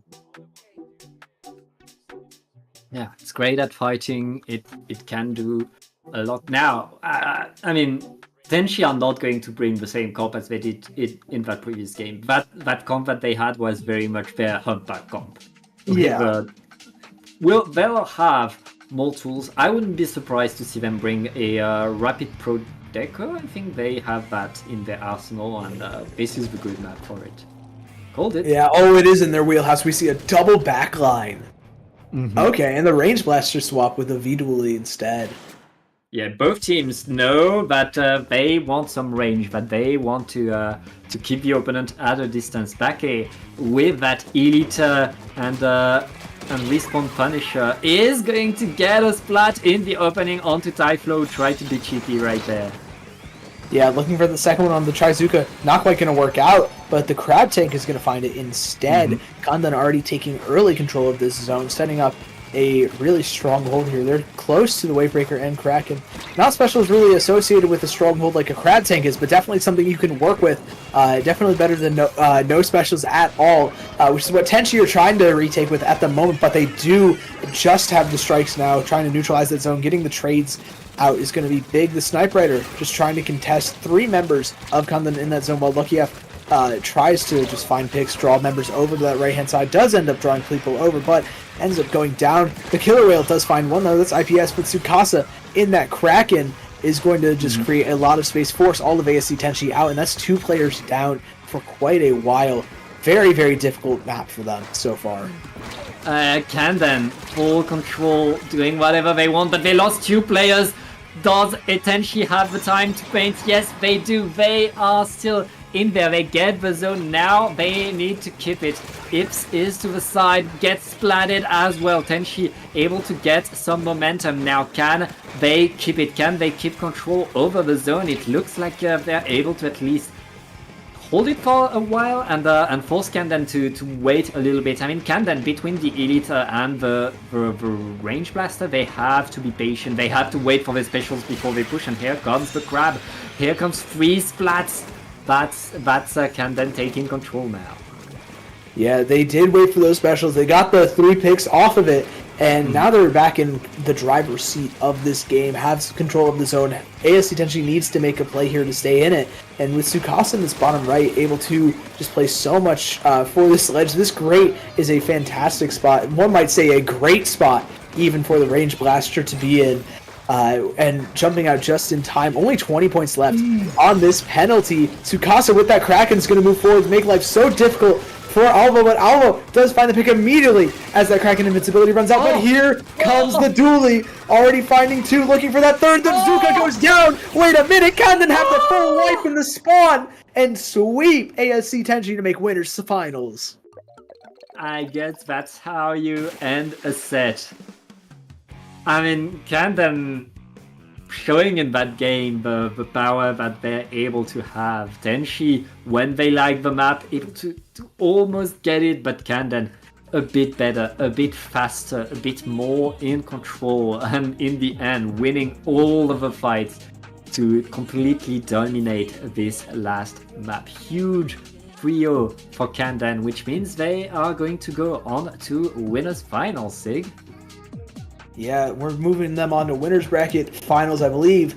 They will be playing against the winner of Crispy, our top seed, and Concepts, the team we saw on stream earlier, take down Paint the Square. They are currently 1-1, but that means we're going to have a pretty substantial break here. Yeah. And we will be back after that with your winners bracket finals.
I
got nothing to hide.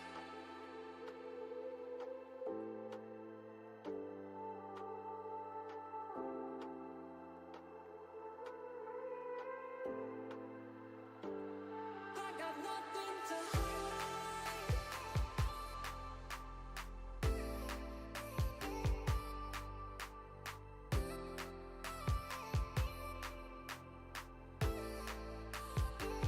I got nothing to hide.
And welcome!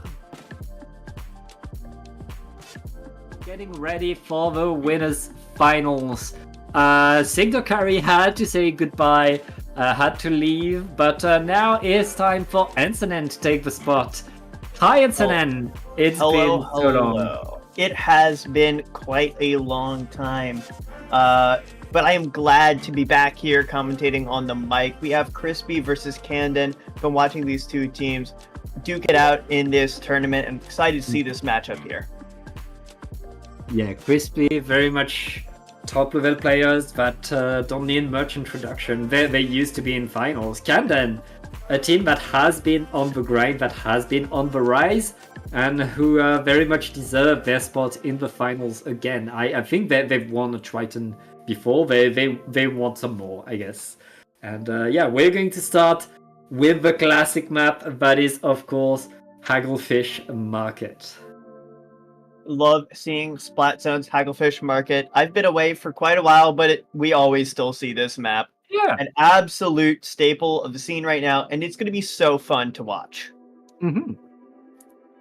Yeah, it's this classic where teams bring what they want.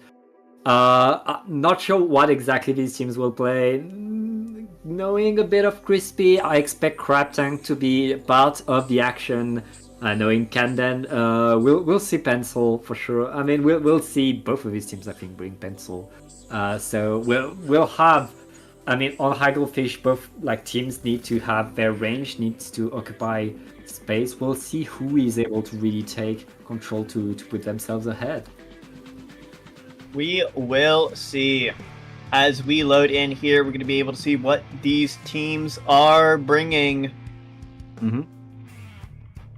Yep. Okay, so on the side of Crispy, we have a Stamper, Slusher. Okay, that's a very classic comp. On the other side as well, very similar comp. Both of these teams playing with about the same plan of play, with both Ips and Punchy being the key Splash-O-Matic player. Splashmatic, always a good pick here with that Crab Tank. We're going to see the first Crab Tank pop. That's going to be Ips on Crispy, popping the Crab Tank. It's mirrored on the other side. Neither side able to get an advantage off this early special. But Camden takes control of the first point, but goes down. We're going to see if Crispy can push, make an advantage off that pick, but it will not happen. We're right back to neutral as both these teams are duking it out. Ooh. Two go down on Crispy. That should allow Camden to come in here and paint the zone. Yeah, Camden able to win the fight and now able to paint ahead of the zone. This is what usually decides the game. Is the team really able to take control ahead of the zone, deny the next push? Now Crispy waiting, preparing all of their specials. Here comes the Kraken, already opening things up, forcing Camden to move to the side as Crispy is now deploying their strikes and taking control of the zone. 2 down onto Camden.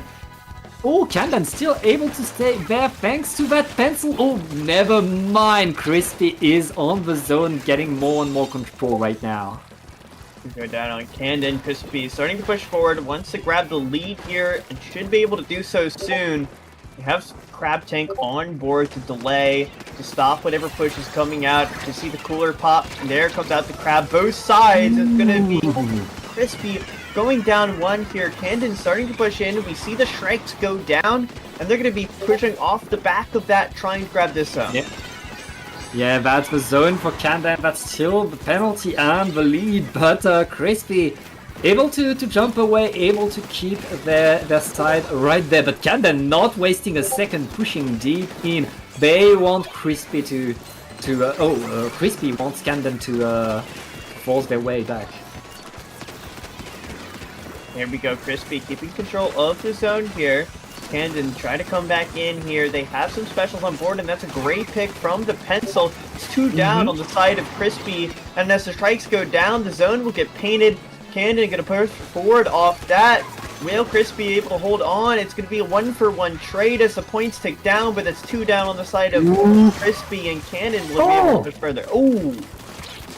Crispy getting the zone back, but Camden is still winning a bit more fight.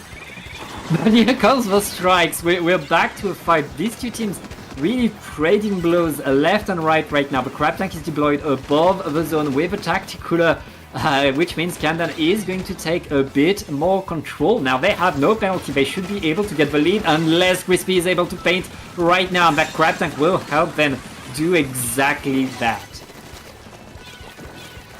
It will help them take this zone. They still have the lead. They're keeping control of these points, but 2 go down.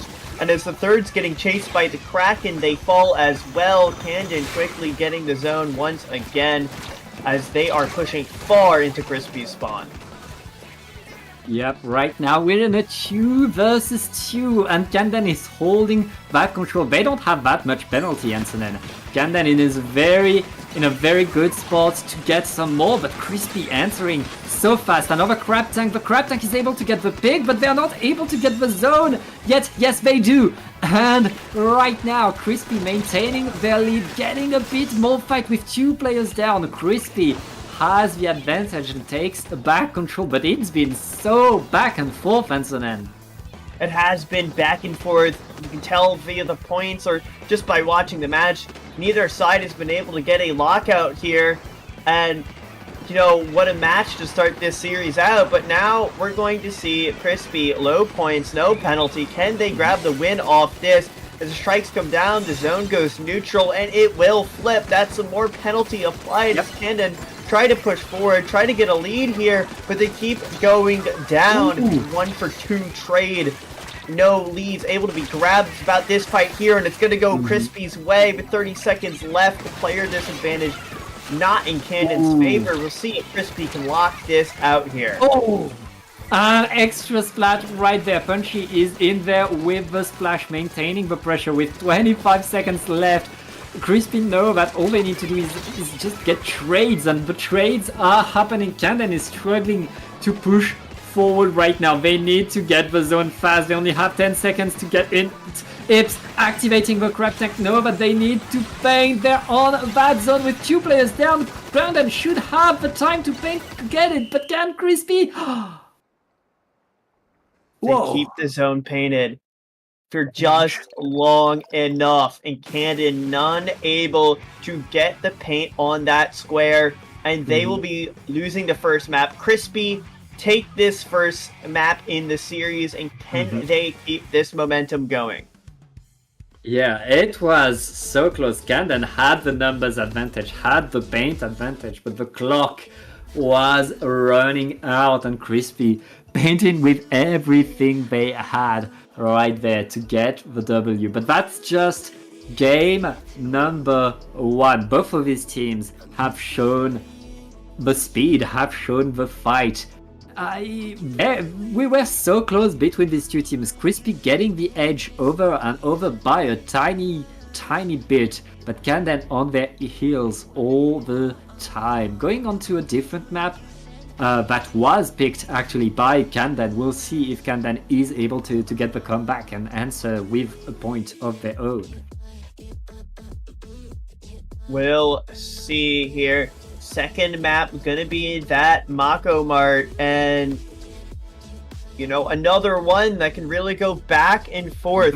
It's a big zone, but you know, a cover in the middle kind of helps split it up, where you really have to push forward on that map to get the whole zone. You can't just you know, really throw a lot of specials at it. You need to get a little bit more forward map control, and we're going to see that be traded back and forth as these teams do get out. Let's see if there's going to be any adaptation to comps. Yeah, right now it looks like Crispy are not really changing what has been working. On the other side, Kanden are bringing a blaster right there. For this map, having a blaster is very much a good idea. Yes, it is exciting to see how that blaster is going to play Sakasa on that weapon we've been talking about. And so far, the first pick has gone their way, but it's a 2-for-2 trade on both sides, and neither side able to get a clear advantage. Some points going the way of Candon, but as specials are traded back and forth, both sides will be duking it out. Yeah, and right now, ooh, it looks like we still see both teams trying to fight, but Crispy has the zone, has the control. Once you have a pencil in position on this map, you have such a vantage point on half of a map. It is huge, but Camden still trying to find a way back in. The strikes will allow them to paint a little bit and apply penalty at least. That's a little time, extra time for them before they can get a push. That is a little bit more time, but that's a spectacular pick from the Crab here, as it will try to get more than Zipcaster gets rolled over. And that's some good picks from the side of Candon here, but the penalty is going down for Crispy. Raw points are on the board, and they are going to try to hold out as long as they can, and they will grab some picks to stall. Yeah, that Crab got the picks, but that Crab didn't get the push for Kandan. Right there, Crispy were able to hold their ground, to hold their control over the map, and now there are only 30 ticks left into the game. Kandan needs to find a push, and they need to find it now. They managed to contest control. There's a bubbler onto the zone. Kandan is still inbound with 3 players down. Kandan are finally able to breathe a little bit. They will be able to breathe. Points are on the board for them. And it's back and forth, but they are starting to get ahead here. At least, not in points, but in terms of some control. But as soon as I say that, 2 go down. It's a pick, a trade in response. But Crispy should be able to push off the back of that with Cooler available. They will try to push forward, break through this defense, and they're going to grab that blaster. Oh! Yeah, but the Zipcaster gets punished right there. Camden still has numbers advantage, and they're just keep making more and more points with more and more picks. It's not stopping Camden. Now that they're in position, now that they're guarding this ledge in a very good spot, they're gonna get the lead. And then it's looking like they're gonna get the KO. Crispy needs to run forward at the zone right now. They have no choice but to get in. The blaster is finally down, but it's too late. Camden still holding, getting the extra splat, and winning the game. What a series of points there. It looked so good for Crispy in the beginning, but Candon went on a streak there. Pretty sure going from 100 to 0 there. Yeah. About one entire turn. And we really got to see the strength of that blaster, right? As soon as they were able to get that forward control, start playing underneath those ledges, you could see just how much pressure was put upon Crispy. How, much scared they were to push forward and break through the threat of that blaster, really lingering in the back of their heads there, and Candon tie this up at 1 apiece, and I'm really excited for map 3. Yeah, we're really seeing both teams having the same game plan of taking control, putting themselves in ahead of the zone, and not minding having to wait a little bit before getting a push because they know they can get a very, very long hold. But in the end, Camden was able to get the longer hold, was able to stay in control. Now, Antonin, we just saw 2 ultra classic maps of this video game. Forget that, we are going to Bluefin. Okay, that is Bluefin. It took me... Yeah, I still didn't figure it out. Thank you for letting me know. I am excited to see Bluefin Depot here.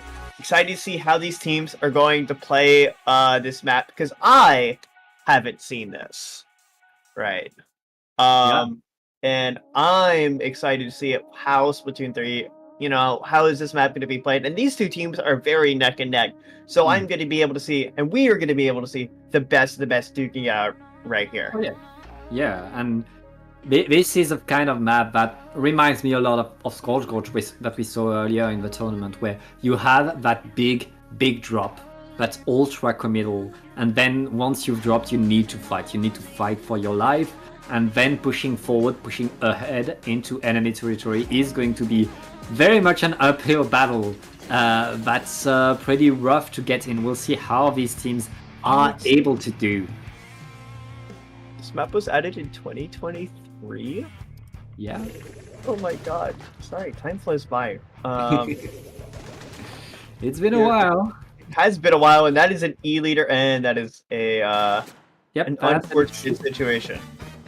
Yeah, we're going to reset the game. That's a DC before the game starts, which means that doesn't count as a DC. I'm sure a player from Camden will be able to jump back in the lobby very fast, and we'll be able to get back in the game right there. But yeah, these teams are not really changing their comps. Honestly, these teams have very solid comp that they're very comfortable with. And it's really a matter of what you do in the next game, and I don't think there's a better weapon to do with this comp, so that's a good choice, honestly. I mean, the swap to the E leader there, a bit more massive than just a simple comp change, especially because pencil, important special, right? Yeah. Everyone needs their cooler. It creates a core of a lot of these teams. Switching that up for an E leader, looking at this map, there's a lot of high ground here. It is a good choice. Yeah. But it's one that's going to change their playstyle. Going on to this map, where again you have that drop, that super committal drop, Elite allows you to stay at a longer distance from your opponent, allows you to punish the enemy pencil while staying in a safe position. It's honestly a good pick on the side of Camden. Now, can they play it? Especially since on the other side there is a stamper, there is a zip caster that can immediately cut the distance and make sure that that Eliter is never completely safe. Well, I'm going to be excited to see this. How this map will go. Again, no changes here coming out from Crispy. They're going to be keeping that grab stamper comp here. Excited to see how it works. And Zap is going to be the cooler option here for Candon, and it goes down. Tuco down on the side of Candon here, as Tuco down on the side of Crispy. Both sides are going to duke it out, but the crab is under fire here. Yeah. Will not be punished, and actually, Dots get away with this, but they will get traded as Kickback takes the pick, and there's 3 down on the side of Candon. That is a firm advantage there. Yeah, very nice moves by Crispy right there, holding what they can, and now forcing Camden to dodge bullets, to dodge bombs right in their spawn. Okay, nice activation of the crab tank right there. The control is contested, which means the zone is going to move back, but no, the zone stays there as Crispy is cleaning up right there, and Slurpchat is getting up with the bucket, getting the fight in. 20 ticks left. Camden needs to move forward. Ips getting in with the zap, able to dodge, able to get to the zone, but needs to paint right there. He's completely surrounded. Oh! What a swap! What a move by Camden. They keep themselves in the game, but they lose all of their players in the process. Crispy is back in control. Huge penalty applied, but at least Camden is alive in there. Had a great fight to take it, but unfortunately the chaos of that desperate paint weren't able to continue the fight after that. And now they return to neutral once more. They're in disadvantage here. Can they push forward, break through this defense one more? We see the cooler. We see the pick on the splash. It wasn't cooler, so this is going to be a big advantage for them as 3 go down on the side of Crispy. Camden gets the paint, Camden gets the fight. And now they get to set up that E leader in a good position on that high ground, on that moving platform. It's going to cover a lot of distance, but we see that Dooley's absolutely getting team fight there, getting ganked, and getting pushed back here as now Crispy pushed forward and they're able to grab that control. Yeah, I mean, thanks to the splats to the side, Crispy was really able to push forward, take back their control. The kick is already down. The pencil is down. Camden finding faster and faster answers to what Crispy is doing. Will they be able to paint the zone again? Well, they're able to neutralize as well, at least. And now, thanks to the tactical, they should be able to get onto the zone. But Slurp has had an incredible game with that Slosher. Ooh. Finds one more before they go out. An absolute great life coming out from Slurp there. Getting a lot of value as the jumps come in, though. Candon lock in, get the lockout, wipe out. Sorry, I don't know why I said lockout. As Crispy, you know, they didn't even have cooler there, so that's 3 uncolored respawns. Candon trying to push forward, trying to get as many points here, using the Kraken to take space, and the Splat Bomb grabs the trade. It's 2 down on the side of Cannon. They still have that E-Leader and N-Zap alive. They're going to be getting a lot of stall there. Passing through an E-Leader space, very dangerous.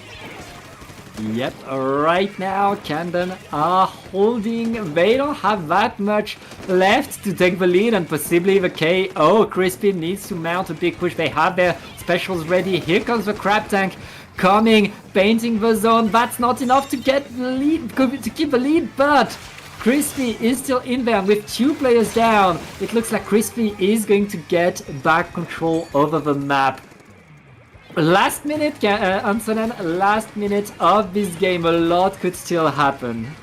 1 minute, 3-6. Absolutely as tight as a scoreline as you can get it, and Dots in a crazy fight there. Punchy comes out on top, as now they're going to try to use that push, use that advantage to stall them out, as there's 3 ticks remaining, and it will tick down to 0. Crispy take Bluefin, and they put themselves up to 2. Yeah, I mean, Camden almost got the KO there, but in the end, Crispy, thanks to just more control, faster fights, faster plays, were able to really take control of this map and get the point advantage, which means, Ansonen, that Crispy is now 1 game away from Grand Finals. They are 1 game away from putting themselves in an absolutely spectacular position. Putting yourself winner side's Grand Finals. I mean, they want that. Any team wants that. Both sides want that, right? And they are 1 map away. Will they grab this here, or will we be going to a map 5 is the question, though. As Crab Lake Capital will be that 4th map. Yeah, and Crab Lake Capital is a good map for Camden. I hope they bring back the Eliter. This is the kind of map where you really want to have an Eliter, where outranging the enemy pencil is huge for your team. So if Camden can set their Eliter in position, can take these spots and really hold their ground thanks to that Eliter, they could get these huge pushes and possibly this time get the extra points for the KO. Get those extra points for the KO. Let's see if that will happen here. We saw an amazing comeback from Camden in the 2nd map, and we almost saw that happen again in the 3rd map. Will they be able to make that happen, or will they finally get an early advantage here? Something they haven't been able to acquire the past 2 maps. Yeah, we'll see how that goes. These teams are getting ready. Yeah, it's true. Crispy has had explosive openings that allow them to really take the first control, and Camden has been forced to play catch up every single game. And I feel like Camden has a bit of a slower composition, but kind of why they're waiting, they're biding their time. Now, if they're able to at some point really win that big fight, win that first fight, they could get a huge lead, which would be huge for them because Crispy really want to play off of having that momentum. Yes, Camden have you know, played off of grabbing zones and then keeping them, while Crispy has been constant attack, being able to really break through defenses and, you know, kind of unsettle Camden here. We'll see which side stands at here, as we're going to stick with that E-Leader on Camden here.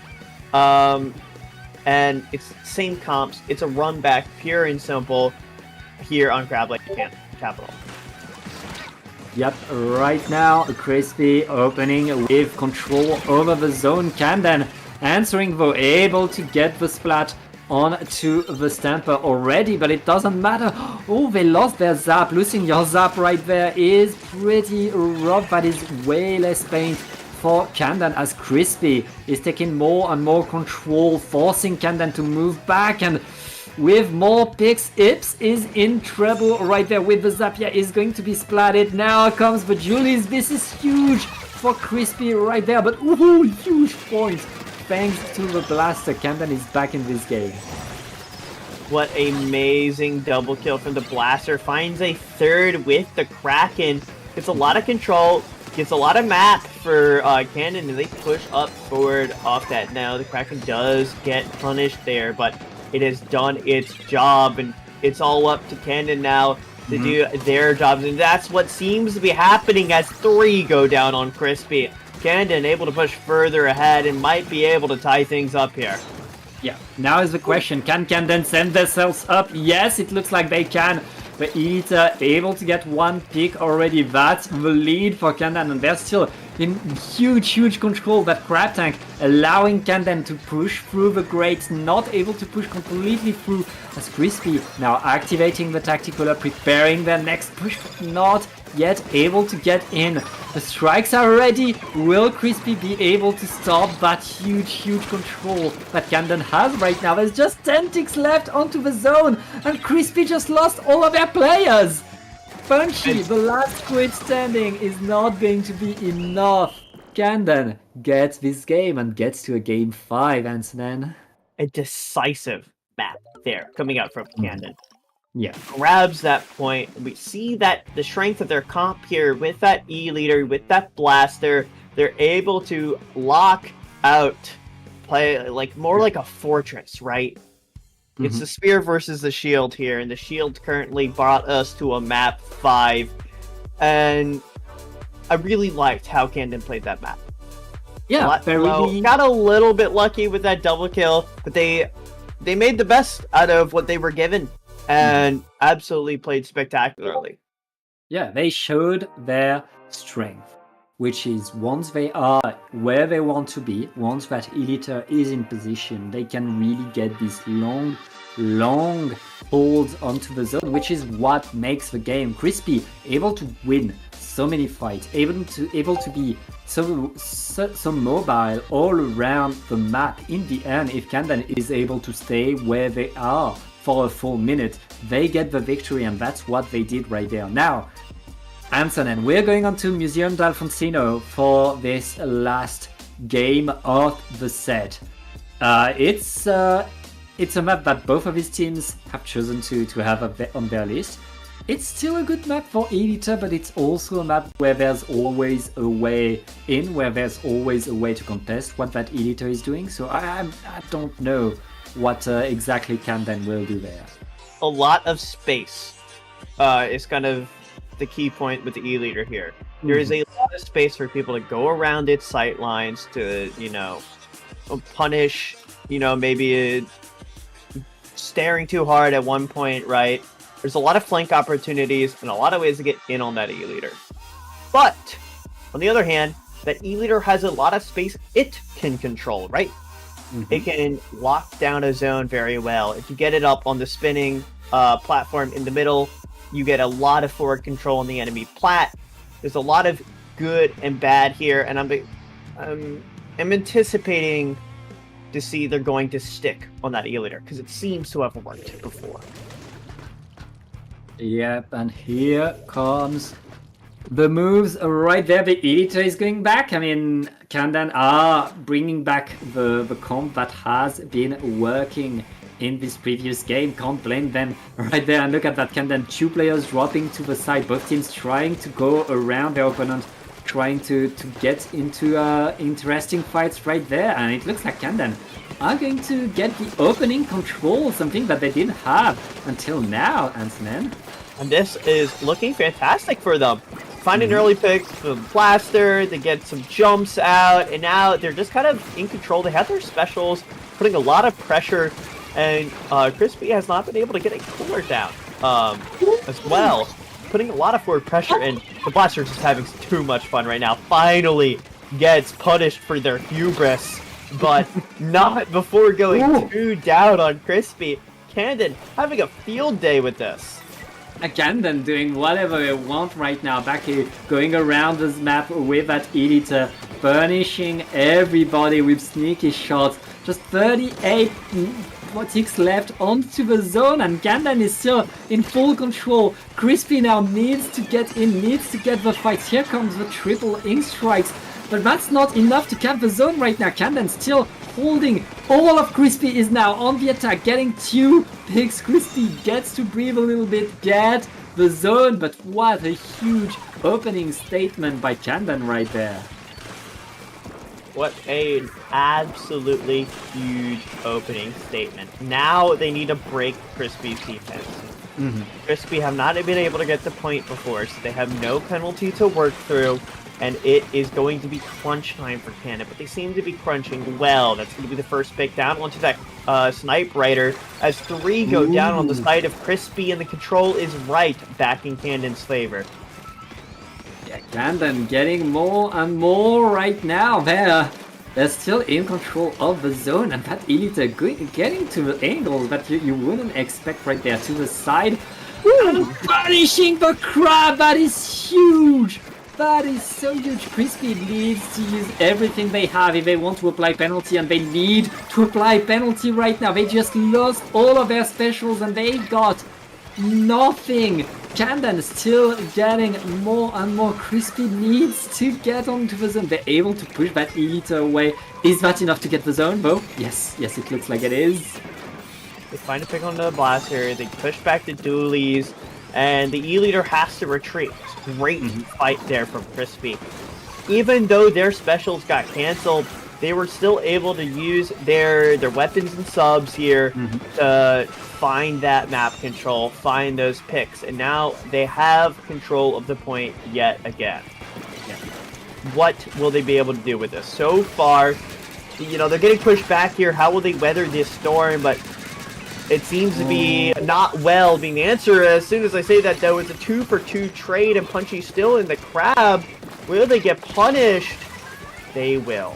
Yeah, they will finally be punished by the Blaster, but Punchy bought a little bit of time that allowed the rest of Crispy to get back into the action. Now, Camden is still, they want to keep going, they want to get more. The Wave Breaker is deployed, is going to prevent Crispy from really doing the plays they want to make right there, as Camden is holding the zone as much as they can. They lost a lot of player though. If the last squid standing for Camden is going to be splatted. Crispy still in this game. There's still more than a minute left, but Crispy needs to hold that zone, needs to not let Camden get back in, and right now they are pummeling that platform and forcing Camden to move back.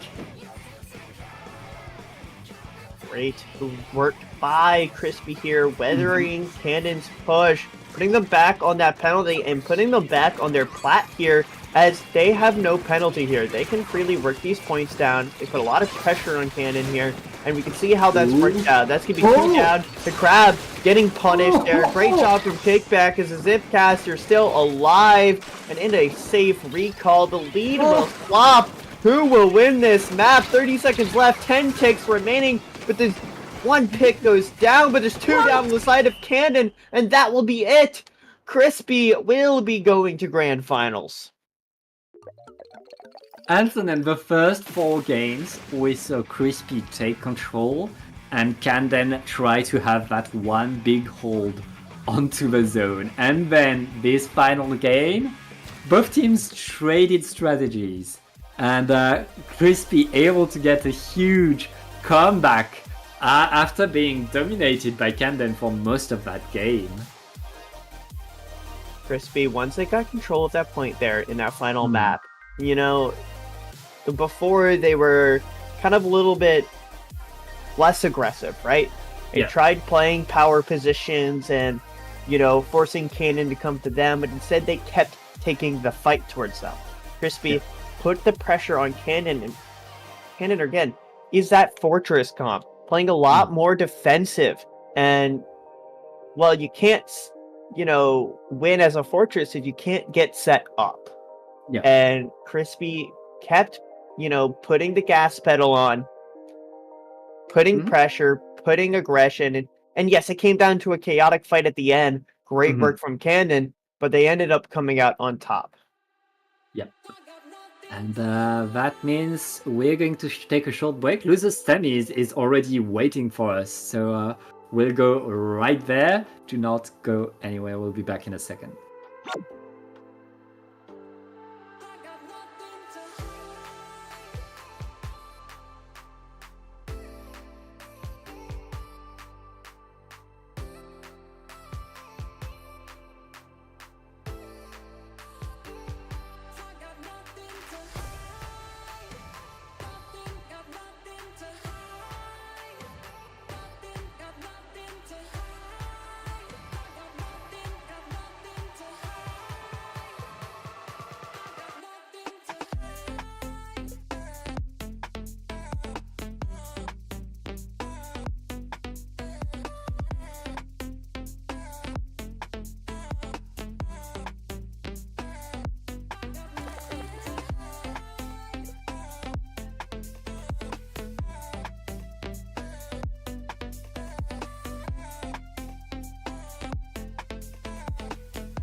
Thin ice, walking on my own. Praying nights, should I let it go?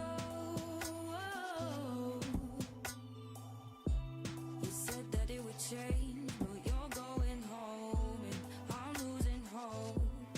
Da-da-da-da-da. But you would never know that I'm still afraid. The things you say are adding numbers to my days. What if you told yourself things would never be the same?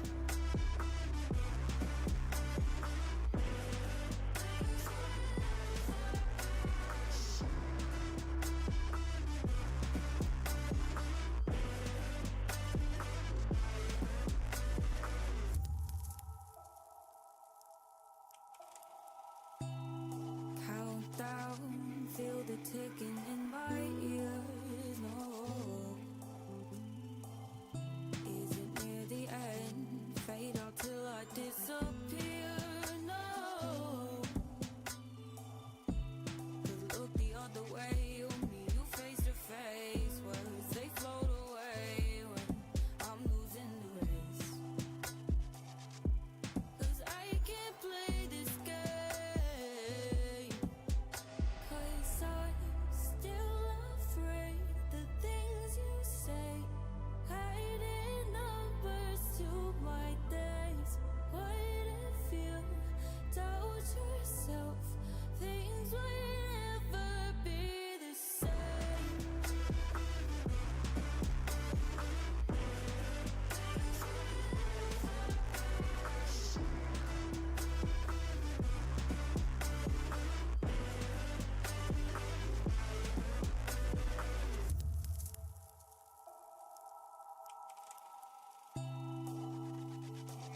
And welcome back to Triton-Cup. We are now in losers bracket, and we're about to watch ASC Tenshi go against Concept. Tenshi were put in losers bracket by Kanden. On the other side, Concept was put in losers bracket by Crispy. So we have very much the top 4 right there with teams that have only been beaten by each other. We'll see who between Tenshi and Concepts can make it through to losers finals, but right now these two teams will have to fight, and they will have to fight in a best of 3. So rough one. It will be a best of 3. That means first to 2 will move forward, and that means things are a lot quicker. There's a lot less room for error here, and in the losers bracket, that's going to put a lot of pressure on both these teams. Who is going to be able to make it out of the oven, or who will be engulfed by the flames? I'm excited to see this matchup. Both these teams absolutely spectacular and have put an amazing tournament run together so far. But one of them, it will have to come to an end. Yep, it's the law of double elimination. At some point, you're back to the wall. Let's get right in there with game 1. That's going to be on the Robo Roman. Ansonen, I've been casting since the start of this tournament. This is the first time we see Robo Roman, and honestly, I'm kind of surprised that this is the first time, because this is a map that people usually like to put on their list, but usually like to play on. Well, maybe luck in the draw here. Haven't been able to see absolute peak yet, but we will be able to now. Robo Ramen will be coming out as that first map, and then Makamart. Then, if we get to it, Barnacle and Nine. Excited to see these maps played, and Pat, what are your thoughts? What do you think we're gonna see here? Going on Robo Roman, we're going to see pretty much any kind of comp that these teams want to play. This is the kind of map that allows the team to really play whatever weapon wave they want. That's going to work on here. There are so many different strategies that can be used. The one thing that's a bit above the rest, I feel, is still tripling strikes. That's really, really great on here, because you can use it from anywhere on the map onto the zones and capture the zone pretty consistently with it. Well, I hope to see 2 triple ink strikes here. What we will see, this map, as you said, allows for a lot of versatility in the comps, and so everything's on the table, right? We can see weapons ranging from like the decav to, I don't know, maybe an E-leader or a heavy edit, right? We can see a whole lot of different variances on comps here. And if they're really funny, they can pick Luna Blaster. Sorry. They can, but I don't think we're gonna see a Luna. Sorry, wait, that's not happening. There are good Lunas at top level, but I don't see them tonight. So one can hope, but I expect maybe a Blaster on one side, but more likely than not, we'll see. Yep, this very classic comp with a few shooters and a slushers, and of course a pencil. But yeah, let's get right in the game. Tenshi opening with pretty much what they usually play on here. Concept losing 2 players already. Their Stamper is behind, has to jump away as Tenshi is getting a lot of ground, but Tenshi just lost a lot of players while trying to establish control ahead of the zone. This is going to allow Concept to get back in there, Ansonen, and right now that nice splat by Yokaru. That means the zone is going to shift to blue. It will shift blue here as Concept has these players in good position, but Yokaru's going to get taken down on that left high ground there. And that's going to be the go button for Tenshi here, but it's being stopped by that splash and on that crab, but it's gonna be crab in response as two go down inside of concepts, and it's so back and forth right now, but it seems to be Tenchi pulling ahead right now. Yeah, both teams still answering each other's attacks, still being able to punish whatever teams trying to take control. The zone is still staying very much neutral between these two. Here comes the Zipcaster by Yokaru, able to get one, looking to get a second, not able to get it, but I mean, we're still very much with both teams trading splats left and right. Concepts getting the zone now, and with a crab tank onto the zone and forcing the strikes away. The strikes are able to control the zone, and with 2 players down, it looks like Tenchi again are getting some control. Now, can they get ahead of the zone? Can they finally lock things up? They lose 2 players again, Ansonen. Crazy. That's a third player down. They were not able to receive the cooler as well, so that's going to be a long respawn, and 3 more go down as Concepts finding picks in their spawn. They are farming right now. They're not playing Splatoon, they're playing Harvest Moon. And so far, it is crop season right now. Yeah, Concepts finally able to get control, to get enough splats to really have the advantage now. Can they hold Tenchi at base? Tenchi has shown their ability to get back in, to get more fights, and with 2 players down, it looks like Tenchi is back onto the zone. Now, Tenchi needs to take and hold that control. They're already on to that path, to that snipe, and they're able to get one. They got 2 huge moves right there by the shot, almost able to get 3. That's a wipe out. And ASC Tenchi have a crab tank at the ready after that wipe. They're going to get huge control, and they keep getting splats, Ansonen. They keep getting splats here. One of the things about Robo Ramen is you can find these picks really deep and set a team back pretty far, and that's exactly what they've done to take the lead. But it's going to be 2 coming back from Concepts, not letting these pushes go unanswered, as it's 3 down on the side of Tenchi, and the 4th will fall staggeringly late, as it is again Concepts in this deep flat area, just absolutely, cleaning the house here. Yeah, huge play right there, and the penalty is done for Concepts. They're going to get the lead. The strikes are coming to contest, but they're not enough. Tenchi is in trouble right now. Concept is simply holding the zone. Bazooka not finding anything right there. Typhlo needs to get in, but it's too late. Concept is going to get game number 1. And remember, Ansonen, we're in losers bracket. This is best of 3. This is best of 3. Concepts have put themselves in such a powerful position here. Everything is on the line now for Tenchi, as if they lose this next map, they're out. That's it. No losers finals, no grand finals. You're gone. Yep.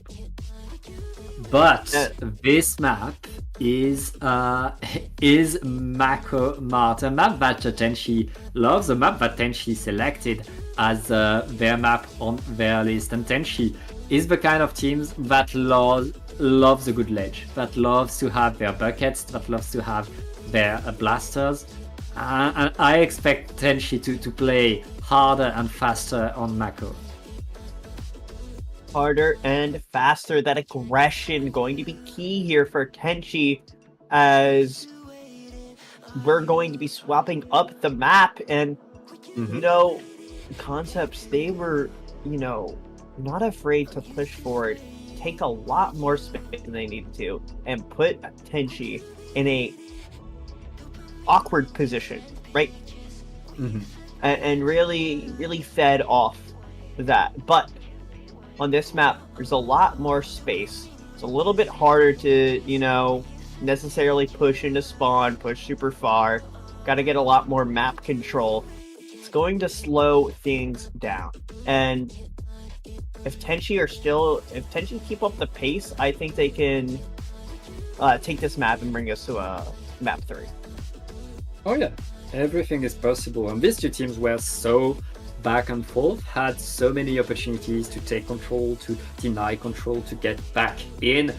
It resulted in a game that was decided by just a few little things, just a few extra moves on the side of Concepts. If Tenchi are able to find their way back in, if Tenchi are able to establish a bit of a better defense, and again, I think that they have the tools to defend better on Mako. This could change the game completely, and this is very much a close one between these two teams. Let's see how the teams change and adapt to this new map. Yep. Ooh.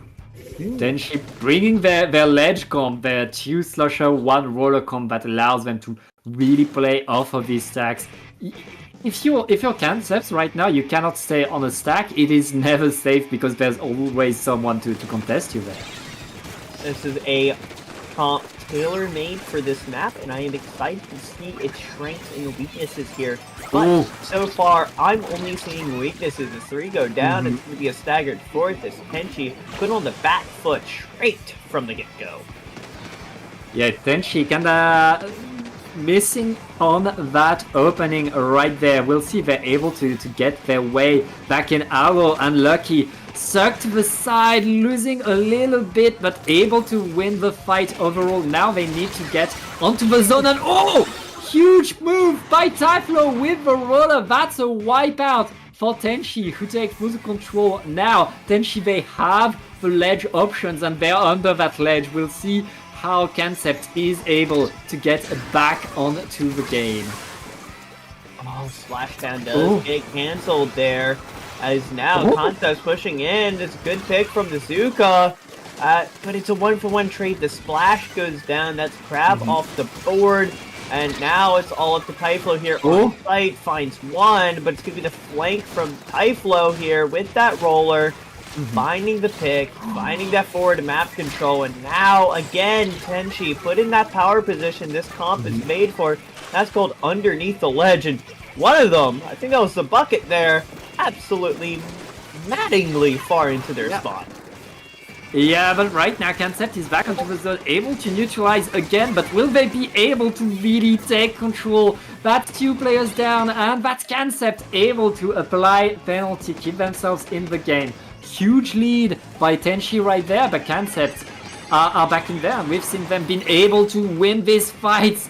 That's a huge move by the machine right there, as Lucky is dancing around but getting punished. Concept is going to keep control of the zone right there and punish even more. But Tenchi's trying to get back in there a bit too fast. A little bit too fast, but now it's starting to work there.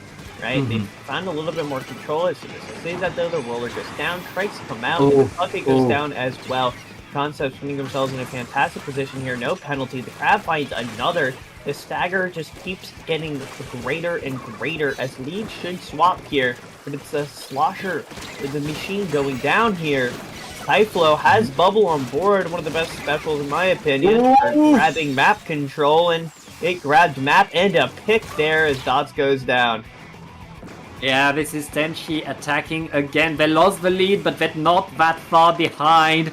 As long as they're able to hold the zone again. Huge splat by Lucky right there on the slusher as Concept is dancing around trying to keep themselves there. Lucky is going to finally be punished, but Tenchi is still holding the zone, getting more and more points thanks to the splashdown. They're gonna keep some more control if Tenchi can hold the zone for just a few more seconds. They're going to get the lead. Ansonen and Concept is so far from the zone right now. Concept is so far from the zone, but not in that position we were talking about underneath that ledge. They're trying to, work around these ledges on point instead of the further ones. So far it's working as 3 go down from the side of Concepts, and that should be it. Tenchi tied these things up with one apiece. It was a chaotic map, and one that didn't initially look like it was going their way, but once they got put in that power position where they will play around their comp strengths, they really shined through here. And I'm excited to see what they're gonna bring for map 3. Yeah, very nice comeback by Tenchi. Put in difficulty, as you said, right there. Concept despite all the fighting power, all the ledge action that Tenchi had, Concept was able to really punish that, especially thanks to their switch to the machine. Now, though, we're going back to more flatter maps. I guess Tenchi will get back to their more regular comp. Because Concept will have the range to contest them, and on Barnacle and Dime, range is king. Range is king. Will we see a pencil? Will we see an E-leader? I expect to see pencil. Maybe I expect to see the comps we really saw in that first map. More standard, hard meta comps here, with a lot of range and wing strikes, right? So I don't think we're gonna see the Tenchi comp from last round. Pretty sure that was a lot more tailored towards Mako Mart. But we did see what happened when both these teams brought, the more standard comps, and Tenchi came out on, or Concepts came out on top. Yeah. So Tenchi's gonna need to adapt, need to find a strategy or a little surprise in their comp, something to put themselves forward here if they want to have a chance in this map. Yeah. And what we've seen so far is both teams winning on their map pick, but also both teams being able to contest what the other team is doing on their map pick. Now we're going on to a map that was picked by both teams, so we'll see which team is really able to pull through, have the best. And it looks like Tenchi is switching comp again, bringing a Rapid Pro Deco along with a 52 Gal Deco. It's double Deco for Tenchi, who will go incredibly fast now, as long as they're able to gust the distance on that machine stamper on the other side, and like all that range that Concept is playing right there. Tenchi should be able to win this fight, but they need to cut their way in. They need to sneak their way by. Sneaking by is exactly what's happening here as Tenchi are pushing forward here, grabbing the picks. They have that screen, getting a lot of space off that, but it is going to be a trade now. 2 down on the side of Concepts, as now we're going to see this push forward. There's the Slosher down, the machine down, and now we're going to see these specials. Tenchi in a fantastic position to lock out Concepts here. And that's a huge splat by Lucky right there, splatting the pencil in the spawn, but that's not enough. The rest of Concept was able to drop, was able to get in. That's going to be zone control for Concept, and Tenchi is back behind again. Tenchi, their ability to go forward is going to be so rough given the range difference, but it doesn't matter. They're in, they're already back onto the zone, getting splat after splat, and they're moving in so fast. That's going to be zone back for Tenchi, as Concept again is trying to win this fight. He's trying to get them away, and with 3 players down, it looks like a Concept is going to do exactly that. Get back onto that snipe. Get onto that snipe, get into that power position, and Concepts, they're going to play around with this aggression, playing around with these power positions. Tenchi, you're going to need to break through, going to need to find a pick, maybe a special to push themselves forward. And as the crab whittles down here, it will not find value, but the bazooka will. As the lead swaps, points whittle down here. Concepts in a fantastic position as they grab 2. 40 left on the board, and Tenchi at a loss of what to do, but now comes out the screen. They're going to try to push behind this, try to grab some map control, shut down their sniper, but it's not going to happen as 4 go down. A full wipeout coming out from Concepts as the time ticks down. Yeah, we're at the end of it. Concept, thanks to that wipeout, thanks to that huge team fight, is going to advance on to losers finals. Tenchi playing it incredibly well, but in the end, Concept getting a bit more control, staying where they are and punishing Tenchi as they were trying to cut the distance.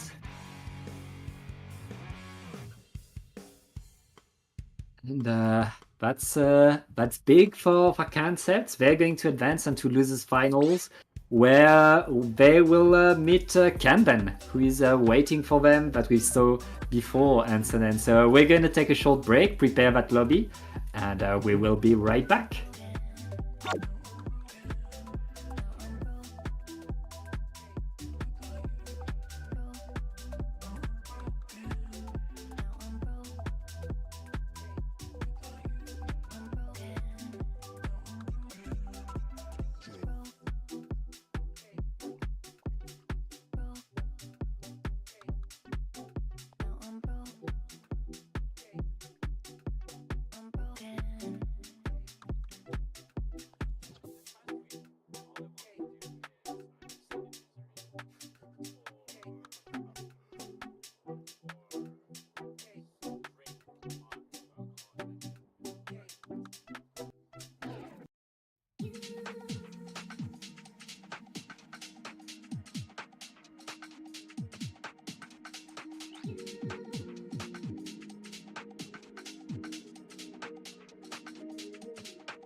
Where you look, where you touch, where you feel, yeah.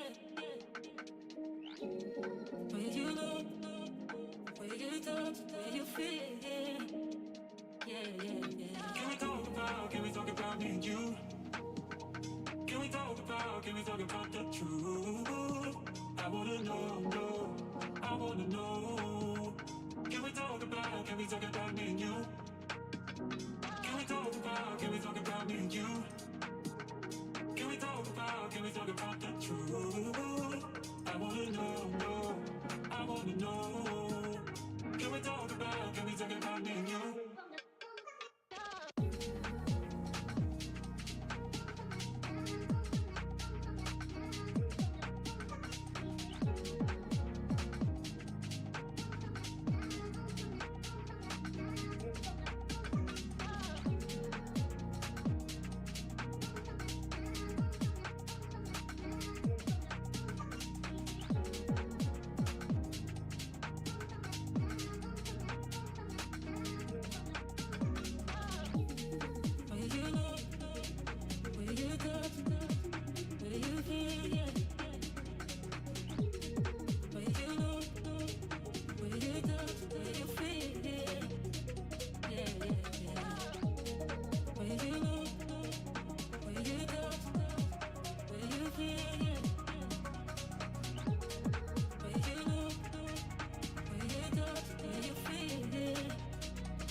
Me and you. Can we talk about the truth? I wanna know, I wanna know. Can we talk about me and you? Can we talk about me and you? Can we talk about the truth? I wanna know, I wanna know. Can we talk about me and you?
Hello and welcome back. We have a wonderful map on our hands here. It's going to be Condon versus Concepts in this loser final here. Condon recently went to map 5 in that winners final. Weren't able to close things out, and Concepts recently just, through a dominant map 3, brought themselves to this losers final. So either one has a great chance of making this, and I'm excited to see who moves on to that grand finals. Yeah, there's only one spot up there. Camden have shown such strength throughout this tournament, but Concepts they're still in there, and they're able to get back there. They're able to get to that fight. These two teams haven't met yet. Both of these teams were put in the losers bracket by Crispy, so we'll see how these teams are able to fare against each other. But right now, it's very much a matter of who is able to play better. And one thing that Concepts can breathe a little bit about is that this is a best of 5. We're out of the best of 3 time. You have a little more time before you're toast. Have a little bit more time indeed here, but these are going to be the 5 maps brought out. We're going to be seeing Museum, then Mako, then Mahi Mahi, and if we're lucky, we get to see Robo Ramen and Crab Lake Capital. 5 absolutely spectacular maps, and I'm excited to see what these teams will bring on this. Yeah, starting with Museum, we saw Camden have huge control on it against our sim number 1 of the game, but kind of falter in the end, not being able to push their way completely back in. I guess as long as Camden are able to maintain their speed, maintain their fight, go forward, this is very much their kind of map. This is very much the kind of map where they play to their best. I couldn't have said it better myself here. Mm-hmm. But both these teams absolutely playing lights out. And now the pressure is on the line here. Winner moves on, loser goes out in 3rd place. And I don't think either of these teams will be satisfied with the 3rd place finish. They want to go all the way. And we'll see if either of them can here in this series. Yeah. Hey, we're already on the podium of this tournament. We're already top 3. These are cracked players that are worth watching now. It's really a matter of sealing the deal, getting forward, and there isn't much more to do for these two teams. But yeah, going on to Museum, pay attention to who opens to the side, tries to get to the side by that small flank by going up there. Dropping a right there can allow your team to really take control of the map, as long as you don't get splatted, because you can also get splatted very fast, and then you just lost a few players without getting much. So we'll see what team is able to really use that to their advantage. And usually teams that are going that fast, that are that aggro, they want to drop there, they want to get in on that action, especially with a blaster. If you have a blaster or a machine, just saying. And here we go. Blaster and machine, as you were saying earlier, have been brought here. Great to play underneath those ledges. Machine, just a fantastic weapon overall here. But we're going to see that Slosher go down. It's a 1-for-2 trade here. 2-for-2, both teams fighting, duking it out. Neither side grabbing an advantage. We're going to be seeing a spectacular pick. Double there coming out. That should seal it, but no, two fine picks again. Yeah. And neither side is going to be able to find an advantage. We're going to keep this fight dragged out longer, but Condon able to find the point first. Yeah, huge survival here by Ips, able to stay onto the zone with that zap, able to keep the team in, and Camden, despite being behind in terms of numbers, are still able to keep the zone for a little bit longer. Concept kind of struggling to push, kind of a bit slow up there, but at least finally able to get control of to the zone.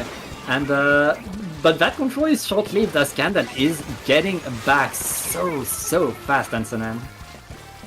kind of an underrated thing here in Condon's team is that Ips is surviving for so long, able to get more coolers out for life, able to get a lot of paint in the zone, and is providing a lot of support key for them here in this match. But right now, Yakaru trying to find some picks with the zip is not going to find anything as they get punished for their push. And now 3 go down on the side of Concept, and it will be that delayed 4th as it's a full wipeout coming out from the side of Condon. Yeah, and their blaster is not wasting a second, going up there, getting the fight onto the platform now with a big bubbler to slow down the crab tank. The crab tank is not going to be helpful for the push. Next, it's able to splat the blaster, but it doesn't matter. Huge play right there by the Slusher. Camden still very comfortable in control of the zone, and there's nobody from Concept to push right now. Spectacular position here from this Slosher, finding a lot of picks via those ledges, but the longer dot sequence will win that fight here as Concepts finding their picks, finding their fights, and now finding the zone as they're going to be pushing forward here, trying to find these last straggling members who are pushed too far. As the Wave Breaker comes out, the Crab will try to find some space. Oh! Almost got rolled over. Almost, but not completely. Concepts are still in this game, holding the blood pretty commandingly right now, and it's Camden getting a taste of their own medicine, not really able to get out of their spot. Now they need to wait. They don't have that much time left for Concepts to get the lead right there, as Camden is finally pushing forward, getting control of their spinner, and getting onto the zone. Here comes out that Wave Breaker, and it's a back cap coming out, punishing Concepts for pushing too far into the plat, and now they're going to have to fall back here. Now the picks are going their way, but 2 go down on the side of Concepts. It's going to be just the Crab left alone to paint here, and it should be enough as they find Tsukasa but so far forward, but the distraction works. The Crab gets cancelled, and Condon finally get a push out of their plat. Yeah. And then back in control of the zone right there. They don't have that much penalty left, Ansonen. If Camden can keep the zone right there, Concept is in trouble, but the Slusher is down. 1 down on each side. Camden still holding that zone. Ips doing an incredible job right there with the zap, dancing around. As long as Ips is next to the zone is not going to be capped by Concepts, but here comes the splat, and Concepts are gonna capture now, activating the crab tank. Last minute of the game, Ansonen, and Camden is forced to super jump back into their spawn. That's a really nice lob there, coming out from the crab tank here. That's gonna put Condon back here. Now, penalty still on the side of Concepts. So can't work down these points. It's gonna make a lot of time, not a lot of time left on the clock for them. And the picks are going the way of Condon. They find the zone. They find this tripling strike, but it's going to be a trade. Yakaru's gonna find that zap. That's gonna be the cooler output lesson. Just go down, but it's a trade. 2 more go down. It's the pencil as well as the 3rd. It's all left up to this Splatana, and the jumps do come in, but it might be a little bit too late, a little bit too scurried as 3 go down with 4 seconds left. That should be map 1 for Concepts or Condon. Camden, yeah, Camden able to hold a bit more control on Concepts. They had good pushes. They had a good hold onto the zone, but throughout the course of the whole game, Camden a bit more consistent, winning a bit more fights, painting the zone a bit faster as well, which allowed them to in the end, win by simply 10 points. That is very close between these 2 teams, Ansonen. Very, very close. Now we're going to see a Makomart, a map that we've been seeing consistently throughout the day, throughout the tournament. Both these teams are warmed up. They have their strategies ready to go. And that's going to mean this is going to be an absolute slugfest. I am so excited to see Makomart here. Yeah, that's again the kind of map that allows teams to go fast, to go in to fight over and over. On Museum, we had the huge sightlines On Mako, you're constantly in a fight. You're constantly in hand-to-hand battle with your opponent, which is the kind of games that I really love to see these teams forced to fight each other. And the fact that this map is so small and has so much cover allows the team to always come back, which honestly is the kind of plays that we've seen so far. Both of these teams want to get into a lot of fights and want to get to the side, sneak their way in and try to keep going.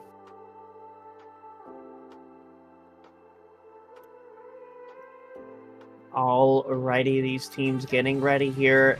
We're going to be able to see this slugfest here. What are going to be the changes? Will there be any changes?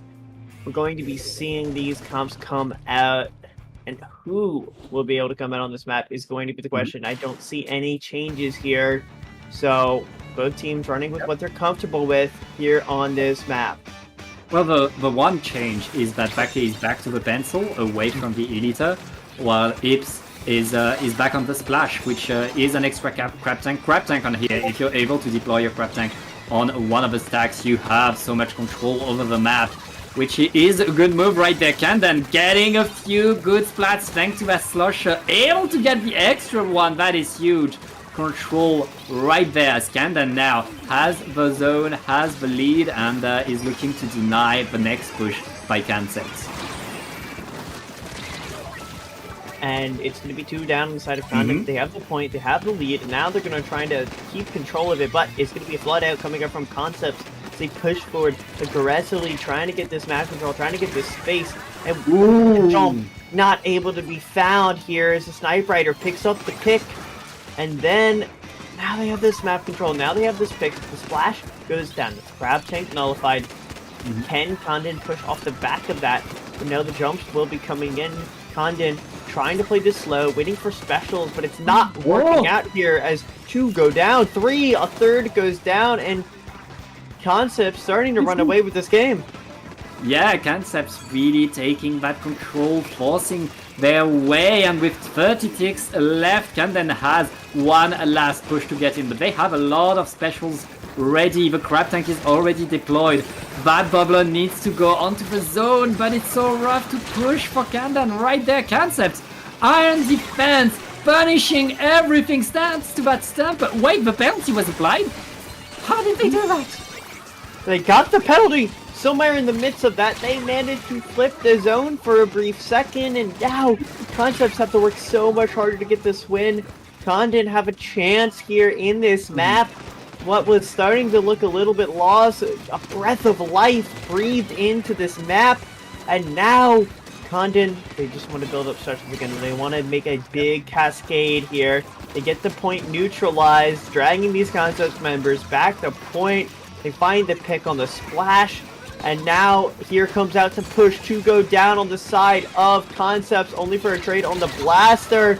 And it's not going to be a trade there. Condon putting themselves in a fantastic position as they grab zone. Yeah, Kandan. I mean, they threw themselves at the zone to apply penalty. Now they're finally in control, but they lose 2 players again. Concepts playing incredibly well right here. Always able to come back. Always able to make Kandan pay for what they did. It's lots more splats right there. It's dancing around the zone, but not really able to take enough control. Concept is on the zone again, are going to paint and apply penalty. It's a rough game for Kandan right now, but they're still in that fight. They take the zone back thanks to the strikes. Now can they push Concepts away, Ansonen? And they push them away. That's going to be the deal breaker here.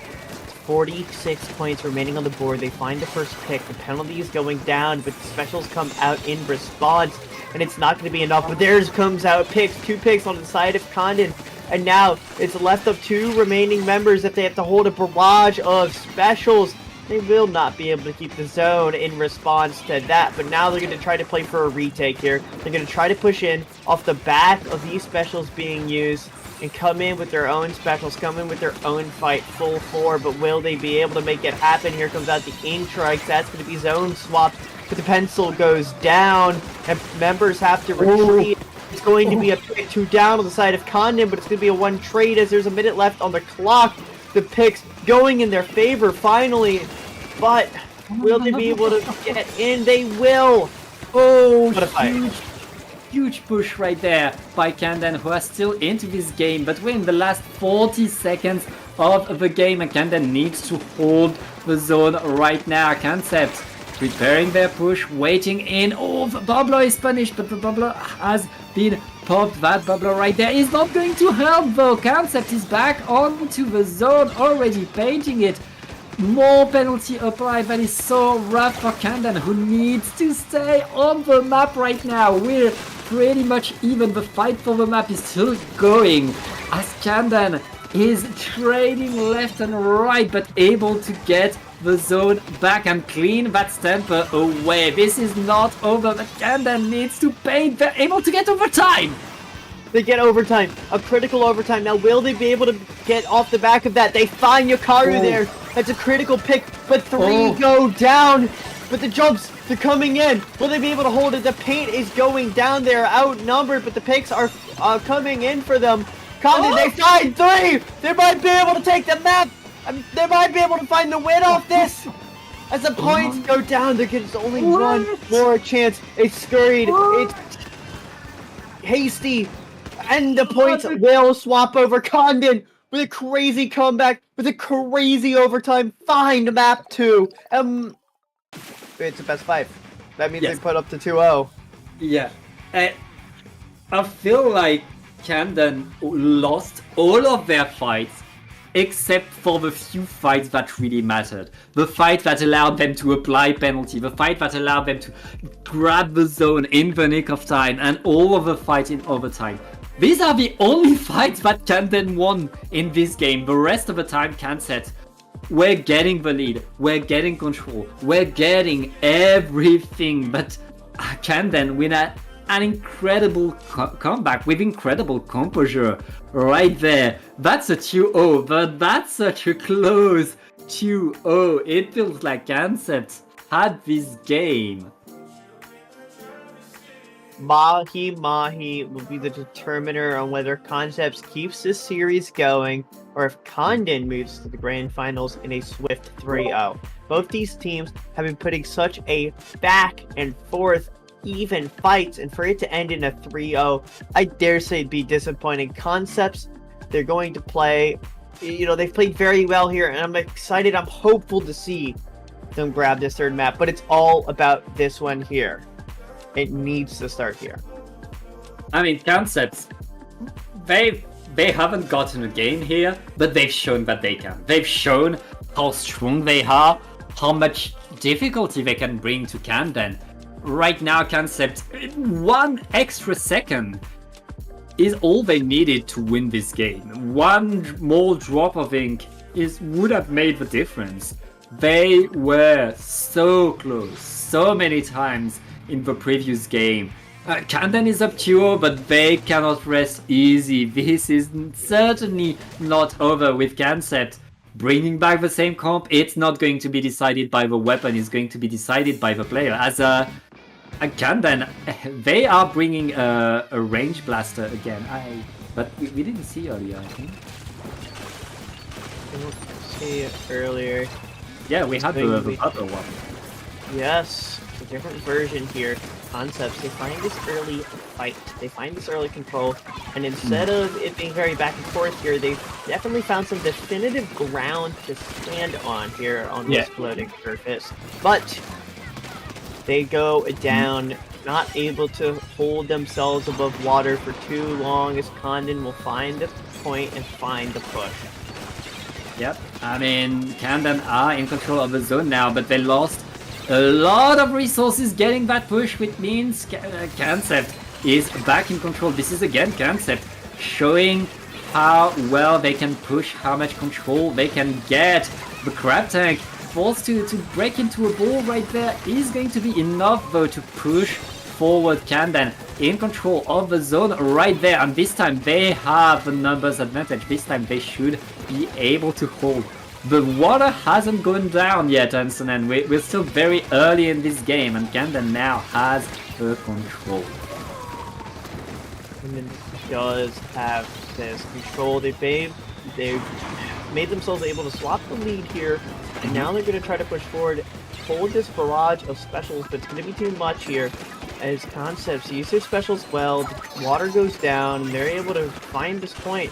Now with all this extra space, though, how are they going to play around this to go down? And Condon going to try to push off the back of that.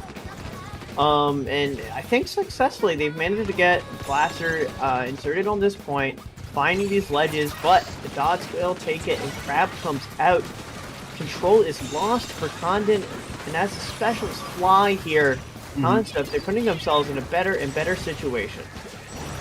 Yeah, Concepts have good hold. They don't have any penalty left, but Kraken is going to be punished by the splash, and it's not over. Concepts still have a very good hold right there, as they're simply punishing Camden from going in. Okay, never mind. They're not punishing anything anymore. Camden has control, has the zone, and is trying to push under that ledge, but they get punished for it. Both teams still very much in this game, Ansonen.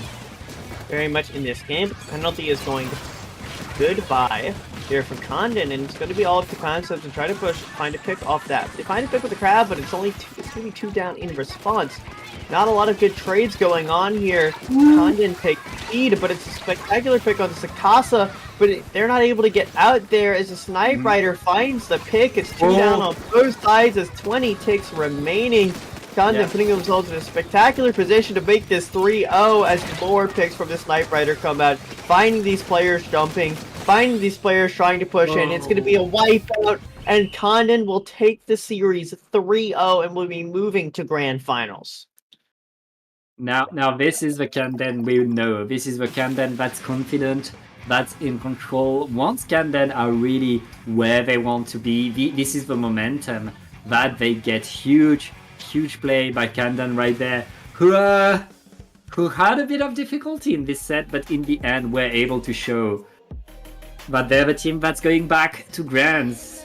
We now know that Grand Finals is going to be a rematch, Ansonen, between Camden and on the winner side, Crispy. It will be a rematch, a run back. And, you know, one of these teams is warm up. One of these teams has been playing through this losers bracket. The other one has been sitting, waiting in winners finals. Who will come out on top? I have no idea, but many factors will be at play here, and it's going to be an exciting grand finals. But later, right after this break.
Find you. I'm used to waiting. Are you? Would you be waiting there too?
And it is time for the grand finals of this Triton Cup 96. I am back again with Antonin, ready to show you our best two teams of the night. It's going to be Crispy on the what side. They are on the winner's side, which means they only need to win one set. On the other side, Camden, they are coming in hot from a 3-0 or from a very tense 3-0 in losers finals. They need to win 2 sets in order to get it, but they've shown that they're ready to fight, that they're ready to get good comebacks, so do not discount them. Certainly they are very much able to bring in the fight. Antonin, are you ready to watch these two teams again? The last time we saw them, they gave us a show. We went to map 5, if I remember correctly. So I'm super excited to see how far this will go.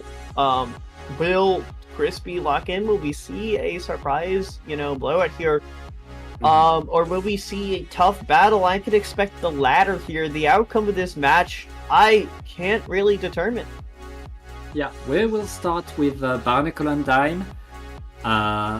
Very classic map. That was chosen by Camden. I guess Camden want to play off of their range. We know that they have an elite in their team, so I will see how if that's what they bring, if that's what they want to do. But yeah, I guess we'll see what these teams do.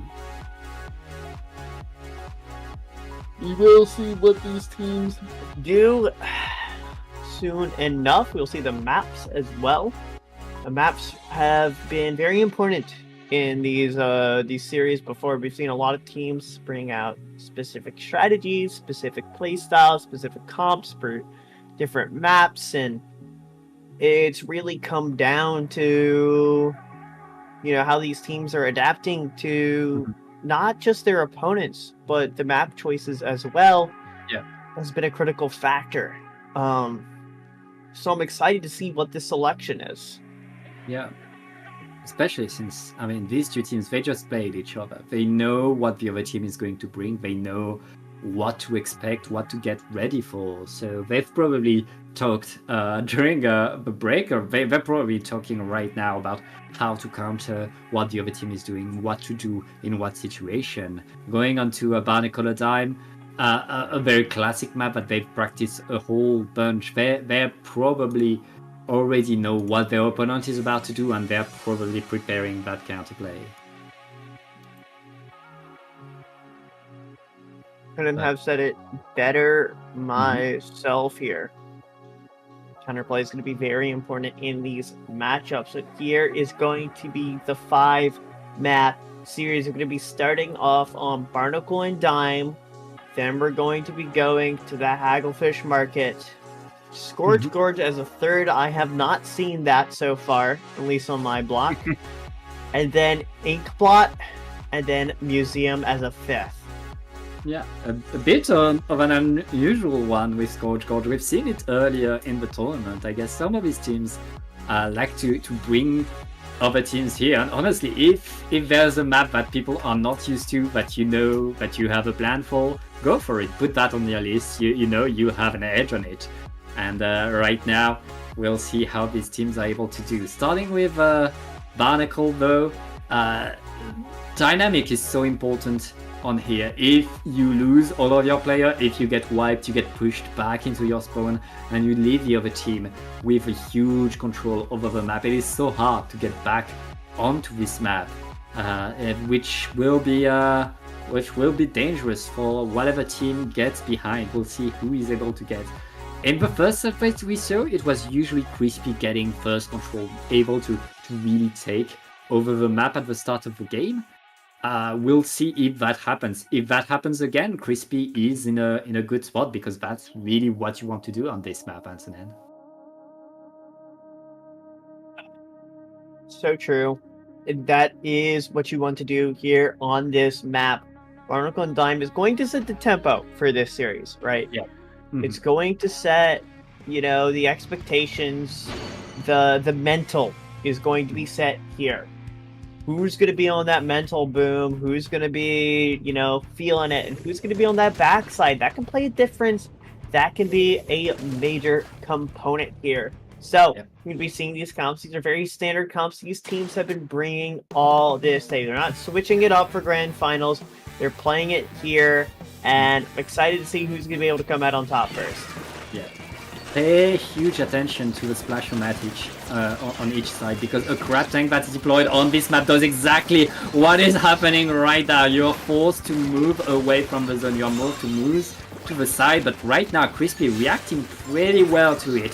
Able to take control of the zone, able to push a little bit. Both teams lost their pencil right there, but both teams have the cooler, which means it's an even fight right there. The Kraken is deployed, but Kraken is saving a life, but is not enough. Camden still struggling to hold themselves onto the map as Crispy has more and more control right there with a lot of splats. It's a wipeout, and now Crispy with just 50 points left. Hansen, and they're in a good spot. They're in a good spot. They're going to start this forward push here as you want to do on Barnacle Diamond, getting that pencil set up. But it's a one fantastic shot from IPS here to find that pick, to break that defense, but it's not going to be enough. A one-for-one trade here is going to slow things down for Condon, and that's not what you need here with the points going so low, but they do find the zone. They find that penalty, and now they're going to be able to play a lot more carefully, but it's a great double there from Punchy. Might try to go for this third. He is not able to get it. Unable to get the drop either as well. But a great double. Put them in a good position though. Yeah, that double allowed the rest of Crispy to get in position, but that didn't keep Camden from capturing the zone, applying penalty. They got penalty, but that's all they got, though. Crispy is back in control, getting more and more splats right there, and punishing the slasher that dropped a bit too early. This is huge for Crispy right now. Camden is in danger. They don't have much time. They need to mount a push now. And what a fantastic pick from Slurt there, finding the bucket on the way down, playing around those ledges. We've been seeing a lot of emphasis around that this entire day, and it's been proven to be successful. The penalty is gone now for Crispy, as there's 8 ticks remaining. The tri-strikes are going to get canceled here. They're going to get painted over, but it might not be enough because Crispy ended up going 2 down. Condon put themselves in a good position to get their picks, and now they're pushing forward, grabbing flats, grabbing heads. That's going to be a double kill. Tsukasa going crazy on that blaster. Yeah, that is huge control, but the front line of Camden was splatted right away. It looks like Camden will have trouble playing off of the wipeout that they had. It's Scrap Tank versus Scrap Down. Ips is forced to move away. Ips is moved out, and Crispy, despite being wiped, look at that, they're already back in control of the zone, contesting everything with another tactical. Camden is on the attack again. But they didn't get the ground that they hoped to get right here. And then get the ground. Now it's all up to Condon to make another push through. And so far it worked out decently well. They're able to get 2. They're able to push some of these members back. They have not been able to get zone. And what a survive there. Almost gets flooded by the Kraken. But finds the punish. What a fight, and now he's going to come in with the Zipcaster, finds the jump, but during that time the point gets flipped. It's back and forth, and right now Crispy on top of things, grabbing the zone. I mean, Tsukasa, not only Tsukasa has so many say, but that finds a pick, but does back off. Crispy going to have to play with that disadvantage. Yeah, that is rough right now. The zone is back in yellow. Win the last minute, and Crispy are not playing off of their advantage. Slurp still to the side with that bucket that has been doing so much, as you said. And huge counter by the other bucket, able to get back in. That is a map control for Camden, who now need to clean up. Both Slurp is still to the side. It's never over. There's constantly someone else flanking, getting behind, and right now Punchy is punishing with that splash, getting a bit more splat. The zone is neutral, which is pretty good if you're Crispy, I guess. It is pretty good because there is only 10 seconds left in this map, and Crispy are in a fantastic position. Sakasa being pressured Ooh. here. It's going to go down. Dots, the last one here on this map, finds one, but not another, and that will be it. Crispy are going to take map 1.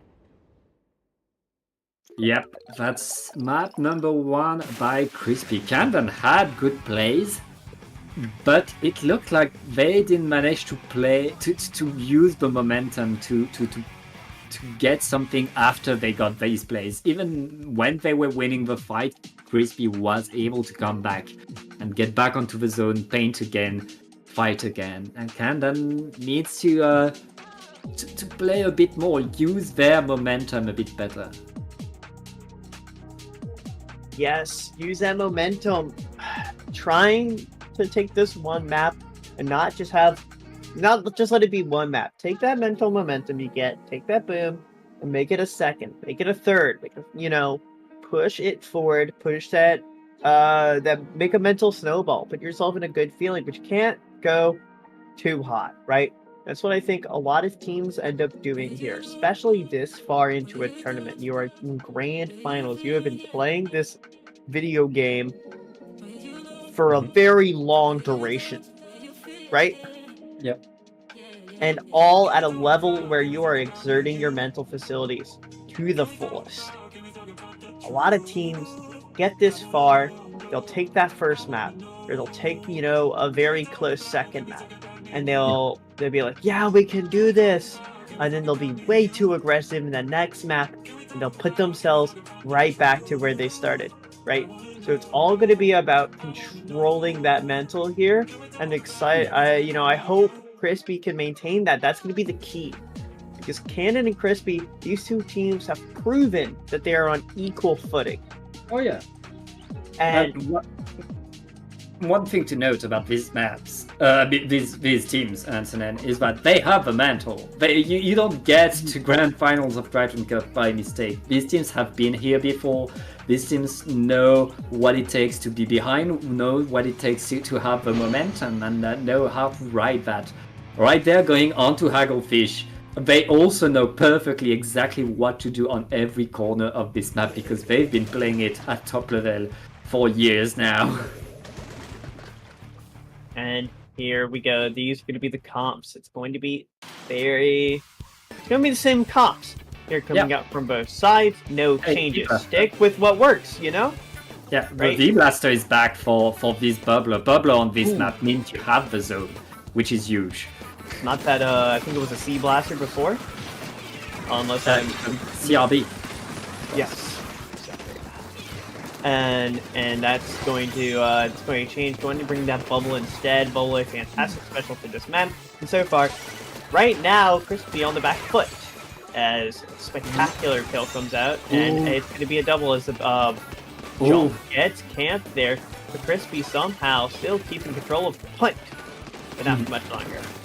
Yeah, these two teams are fighting so fast, respawning, getting back in the fight right away. It's deploying the crab tank onto the zone with a bubbler to help. It's going to cause so much damage onto Crispy. This is good control for Camden right there. We're now able to push Crispy back, and that extra snipe means no push for Crispy. Huge plays by Bake with the pencil right here. Camden have the lead, they have the zone. Crispy was able to apply penalty, but it doesn't matter if Camden stays in control right there. Ooh, Zika, unable to get any more of the fantastic punish. Ips gets one with the crab. He's not going to be able to put a lot of forward pressure, prevent that pencil from setting up, take them out of good positions, and so far it's worked 2 down on the side of Crispy, as their lead will start strengthening here, start growing as the penalty is gone, and now it's all left up to Crispy to find a pick, find a special, and a way in, and so far that's a good start. 2 down on the side of Camden.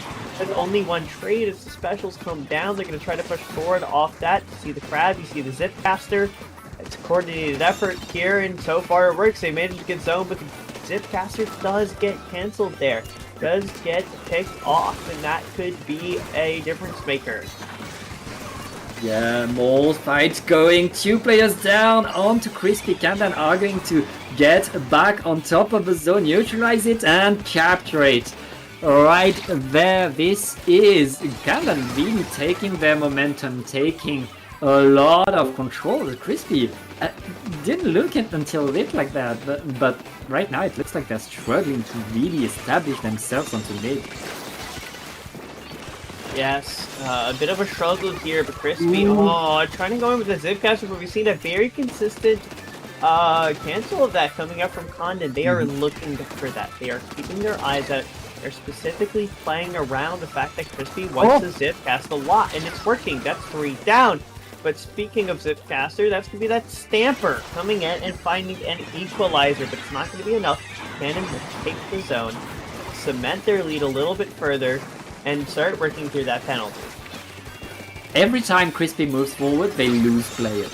And they can't lose players anymore. Here comes the Crab Tank. This time they're able to get in. This time they're able to get the splats that they want to take. That is huge control by Crispy, finally able to take control. And they don't have that much penalty in. If they're able to keep players on the map, they're going to get the lead. And right now, with a delayed wipe, they're going to do exactly that. Crispy taking control, taking momentum. Now it's on Kandan to organize a push, and they need to do it fast, Ansonen. They need to do it fast. Time is ticking down here, and it's not going to, the special's not going to be enough. The fantastic bomb there is going to find one. Casa in a lot of trouble here, trying to stay alive. The auto bomb finds one. TV goes down, and it's 3 down the side of Crispy, and it's going to be a wipeout at such a critical time.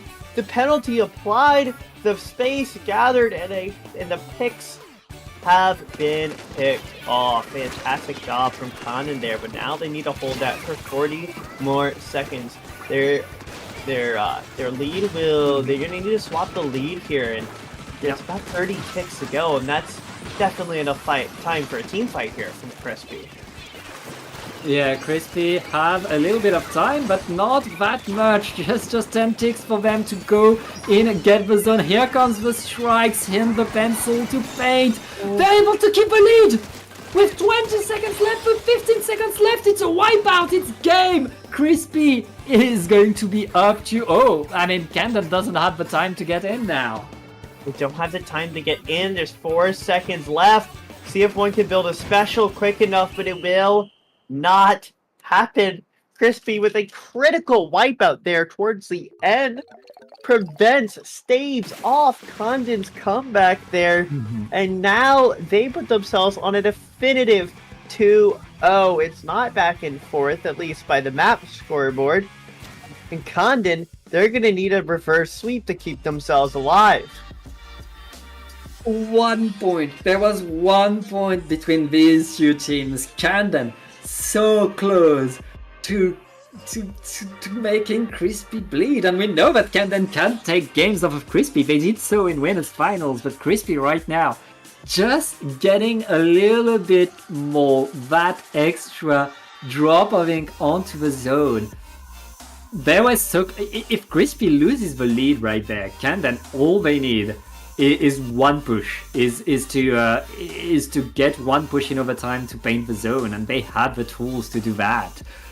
I mean, that was so close. And now we're going to Scorch Gorge. What a map to be playing. Yeah. If you're down 0-2 and you have to play Scorch Gorge, it's gonna be tough. It's gonna be hard. It's Kandan that chose this map mode, so they can't complain. Oh, okay. Well, maybe that's what they need then. They need this surprise pick here to, come out on top to switch the momentum here, to shift the tides. Yeah, exactly. And this is the kind of map where if you take control early, you can keep it the whole game, even if the game is close. Right now, it looks like it's Crispy taking control of the zone, painting all around, preparing for another Crab Tank. Punchy wants more Crab Tank. They know how important it is on this map. Very hungry for crabs right now, Punchy is. Mm-hmm. And they're, this match right now might be a little bit of a cakewalk, score says it, but no, there's actually getting some difficulty, some turns and turmoil as Candon picks 2 off here and gets up and pushes forward, and now they're going to have their chance at locking out Crispy, but they need to find some picks. There's some members here that are past that drop, they're past, have that forward control, they're becoming a nuisance. Yep. Oh, and it's being splatted right there on top mid. Is going to be rough. The blaster is trying to get in, but is furnished as well. Crispy is back in control, still with the lead. That is huge for Crispy right now. Candon still in difficulty, still struggling to establish themselves. It's with that crab tank is dancing around, trying to bait. But it's still not enough. This zone is so big, Ansonen. It's a critical pick there. Finds, the advantage, and the numbers are totally in favor of Condon right now. All 4 members of Crisp have gone down, little by little, but the stagger is great, and Crispy is going to have to wait a while to be regrouped, but the pencil goes down on Condon. That's the cooler output reduced, and that's the go sign. Crispy, they push him off the back of that, they find another, and now Condon on the back foot here. The Crab in a fantastic position to get a multiple though, and it will there. 2 members grouped right up into each other, a little bit too far pushed forward, and Condon punish that. And they keep the control of their zone. Cooler coming out. They are prepared for this fight. And now, you said it before, even in close games, this map is really good at lockouts. It's really hard to push in. Even if you're getting the picks, or even if you're getting your specials, it takes us an insurmountable effort to get through. And that is what Crispy is going up against.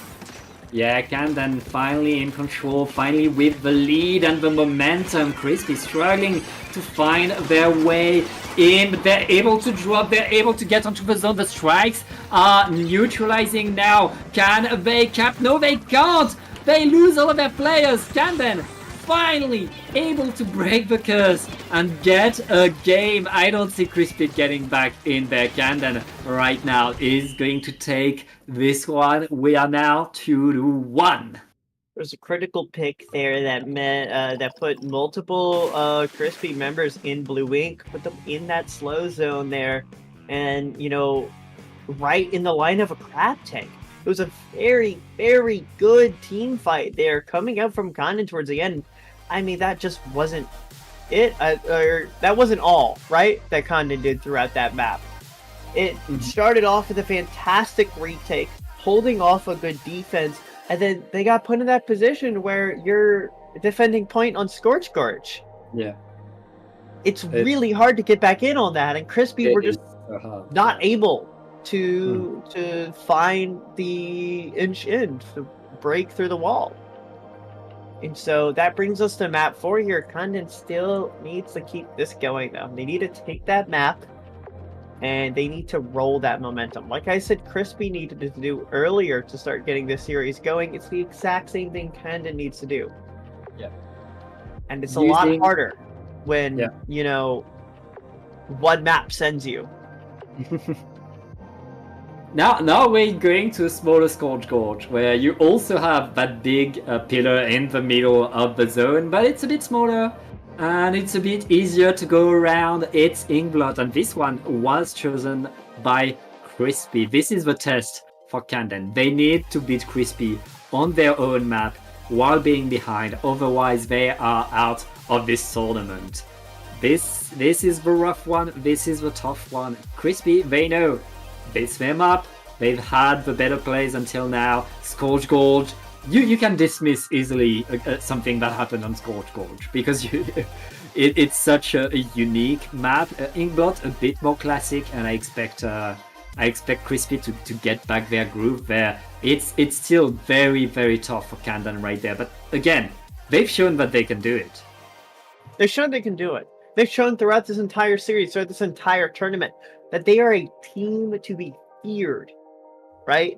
But right now, they're going to have to instill that fear onto Crispy right now. and that's going to be really hard. Inkblot Art Academy is a map every Splatoon player knows like the back of their hand. The most common map I've ever seen. And that's going to mean it really comes down to who plays better. And not just who plays better, who calls better strategies. Both teams are most likely going to run what they've been running the entire game. Yeah. Especially on a map like this. There's no reason to change things up. So it's going to come down to what happens in the match. Yeah, I mean, it's a classic. It's the kind of map where so many different weapons, so many different strategies can work. We've seen both of these teams have the Charger, have the Crab Tank, have the Slushers. These teams have the tools to play here. These teams have the tools to take control. These teams have the tools to push as well.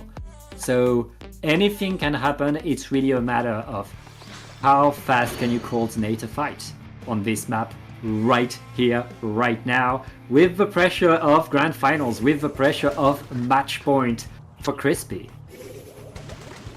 Here it is. Grand Finals point, 4th map, Inkblot Art Academy, go. As I said, no switches. We don't see a swap onto a different blaster. It's going to be that same bubble. We don't see any small changes. Both teams, they want to run what they've been running this tournament. And so far, Crispy, they found that first pick. They found that first blood, and they're going to try to roll that into an advantage. And they got the zone. They push Candon back. Spectacular first push. Spectacular pick right there. And Candon now there on the back foot here. Yeah, Candon still in control of their side of the map, but you Splash are going to trade right there. Candon will get a push off of that. They're able to paint the zone a little bit, but not even to neutralize it. Crispy is still dancing around the zone now. The big bubbler in there is going to allow Candon to finally take the control that they want. Raiki zip casting around is not going to get enough. That is Candon in control now, and with 2 players down onto Crispy, this is good control for Candon. I love that little sprinkler on the jump. Yeah. Critical for that pick there. Nice piece of it. A piece of utility we don't tend to see have the biggest impact on rounds. But Tsukasa in a fantastic starting position, finds one, isn't able to get the second one, gets traded by Raiki. But again, another trade. It's back and forth. And that's just going to be more advantageous for Candon here, as they have the lead and they have the point. But right now the point is neutralized. It's Crispy. Yeah. They're coming in with specials. That's what I saw before. Candon canceling that Zipcaster before it can find any value. We saw that on some of their previous maps, and we're seeing it now. But this time, they're in a position where they can grab a victory off of that. 20 ticks remaining. 3 minutes left in the match. They're in a fantastic position. And with that pick right there, that might seal the deal. 2 down. It's 2 down on both sides, but it's 3 ticks remaining. There's not enough paint on the field. That is going to be a map 5. Candon tie things up to 2, and we have a chance for a reverse sweep on our hands. Yeah, Candon doing what they needed to do, beating Crispy on their map. Now going on to Museum d'Alfonsino. That was the game 5 in Winners Finals, Antonin. That was the game 5 where Candon had control for so much of the game, but Crispy were able to come back. Now Candon coming into this map with the momentum, need to break the curse, need to win this game just to get the reset. But these 2 teams, whatever happens, these 2 teams, they've shown us so many great games, so much back and forth. It's incredible to see that. It's really, really hard to call who's going to take this. It's impossible, actually. Yeah. If I ask Pat right now, which team's going to win, they could not give me an answer. I can't give you an answer. I don't think any of us watching could give an answer, because these 2 teams have been so back and forth. Yeah. But if there's one advantage that a team has right now, Candon has the momentum. 2 wins, and that last one was decisive. That was a quick, powerful blow. If they can take that and move that forward here on Museum, a map that these 2, I believe, played in their previous best of 5. Yep. It's going to be pivotal, but both these teams, they're playing, comps they know. They're playing maps they've recently played, and I mean, look how back and forth these maps have been. It is still anyone's game. Yeah, I mean, you said Camden has the momentum. Crispy, they have the safety on being on winner's side. They don't want a bracket reset, but it's not as bad as losing the tournament. And right now, I mean, we're bringing the same comp, we're bringing the same weapon. It's what has been working for both of these teams. Let's get in. This could be the last game of the tournament, and this could be the start of a new story for Camden if they're able to win right there. Let's see what goes on in the first opening fight. Both teams losing a player already, but it was the pencil for Crispy, which could spell trouble. Could spell trouble. And then has that map control, but 2 go down. But the Spanish are still on the board here. They're still in position to find picks, and there they go. They find another one. 2 down the side of Crispy. They're in a good spot here, thanks to not immediately retreating, instead of holding their ground. They managed to get 3, and Cannon have grab point. No penalty on their board, and lead will swap here. Now, how much further can they get off that? The bucket goes down, but it's Crab in response to stall. It should be a pick, but it will not be gathered. Instead, the member will retreat here. So Casa is going to get bounced on there. 3 members ready to take that fight, but the splash goes down, and the Zipcaster not able to find a pick. It's anyone's game right now. Yep, and right now Camden still in control of the zone. Nice, but a bit too soon. Crispy is there to contest, there to paint with the numbers advantage, and a crab tank above the zone. Punchy has to dodge the slusher right there. Every move is counted instantly in this game. It's not stopping, but it looks like Camden are winning the fight and getting more and more control. They're back with the zone and pushing everybody from Crispy away right there. Camden still in there, and Crispy is struggling again to get... Oh wait, no, not struggling at all, actually getting back onto the zone, so close to painting it. Earlier, I want to talk about Camden's push on that crab there. It was very pivotal. Instead of just beeline towards the crab, they find a position to take their enemy plat and push beyond the defensive line of Crispy. And it was pivotal as the Slosher goes crazy in that position. And speaking of the Slosher going crazy, finds 2, puts pressure on the 3rd, sets their teammate up. It's a pivotal fight, and this Slosher is doing the work for their team so well. Sakasa gonna have to back out there. Is not gonna get punished for it, and finds a pick on the way back. Camden in fantastic position right now.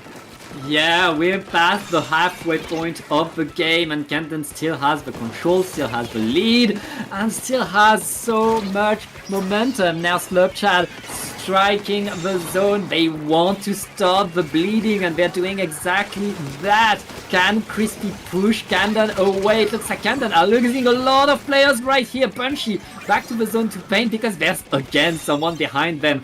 The fact that you can respawn to the side all the time on this map means that you're constantly looking over your shoulder. But right now, Camden are being splatted left and right on the platform as Crispy is taking the control. They have the lead and they have everything right now. They do have everything right now, but it's a pivotal pick there for Camden as the points are going down. They want to bring us to a reset. They're going to have to fight right here. And Casa goes down in the bubble. But the bubble helps pick up 1. It helps get some control. And 2 go down on the side of Crispy. They just need to stay alive. If trying to stay survive as long as possible. It's going to be a wipeout. A delayed one as well, as the 2 members are separated from the rest of their team. And Camden, they're pushing so far off the back of that. They're already on their plat, but maybe it was a little bit too far as 2 go down. The crab to stall here. It finds 1. Will it find the 2nd? The other crab dueling it out, and a Punchy will win that. 2 go down on the side of Camden. A minute left in the match. 13 ticks remaining, and the penalty has been applied. 3 down on the side of Camden, and Crispy in a fantastic position. Less than a minute in this game, and Crispy are looking to be your champions, but Camden still have something to say. They activate the cooler, they get a splat onto the slosher, they are ready to move in. Can they get onto the zone? The strikes are going to allow them to drop, but the counter strikes from Crispy means the zone stays yellow. There's no more penalty on Sonel, and Crispy are losing the zone. The zone is neutral, but it's not over shoot down. Cannon still in there. Cannon are going to get the overtime. 10 seconds left. Cannon needs to establish themselves all around. They need to hold that zone. It is going to be one hell of a defense needed for Camden. And it's going to be hard. They have a crab all the way up top here on this power position. It's a 1-for-1 trade, but that's the cooler output down. That's the pencil down, but it's not enough as the strikes are enough as Crispy paint the zone and take map 5. What a game, what a set, what a tournament. But Crispy, again with a 3-2, able to win over Camden. Both of his teams showed us incredible plays, but in the end, Crispy pulled through. Crispy is slightly ahead. I mean, they are your Triton-Cup champions. Congratulations to them. That was one banger of a series. Games were close. Banger of a tournament. And I'm excited to see what these teams will do, you know, in other tournaments, in other Tritons. These names, they will be remembered here, as these players have played absolutely fantastically well. But Crispy are going to be your victors today. 3-2 in the grand finals. They will be taking home the crown. Yeah, very nice play by Crispy. Congratulations to them. And I guess it's time for us to say goodbye, Ansonen. But before we go, where can I find you on the internet? You can find me on Blue Sky down there. You can see it at ansonen.bluesky.social. I will be mirroring my posts soon. Gotta keep up with so many social medias at this point. It's insane. But if you want to find me more consistently, I'll be on the horrible app known as Twitter. At the same username at Ansonen. And you can find me on Twitch at AnsonenFGC, where I be streaming fighting games and other various games. Yeah. Pat, where can we find you? You can find me at PatJorTom on Blue Sky. It's written on your screen right now. And I'd like to give a special shout out to CKK, our wonderful observer. Thank you so much for being here and handling the stream. It's been a blast. And of course, thank you to you for watching and being here, keeping these tournaments going. That's for you that we're doing them. So thank you for watching. And I guess it's time to say goodbye. It is. Thank you for tuning in.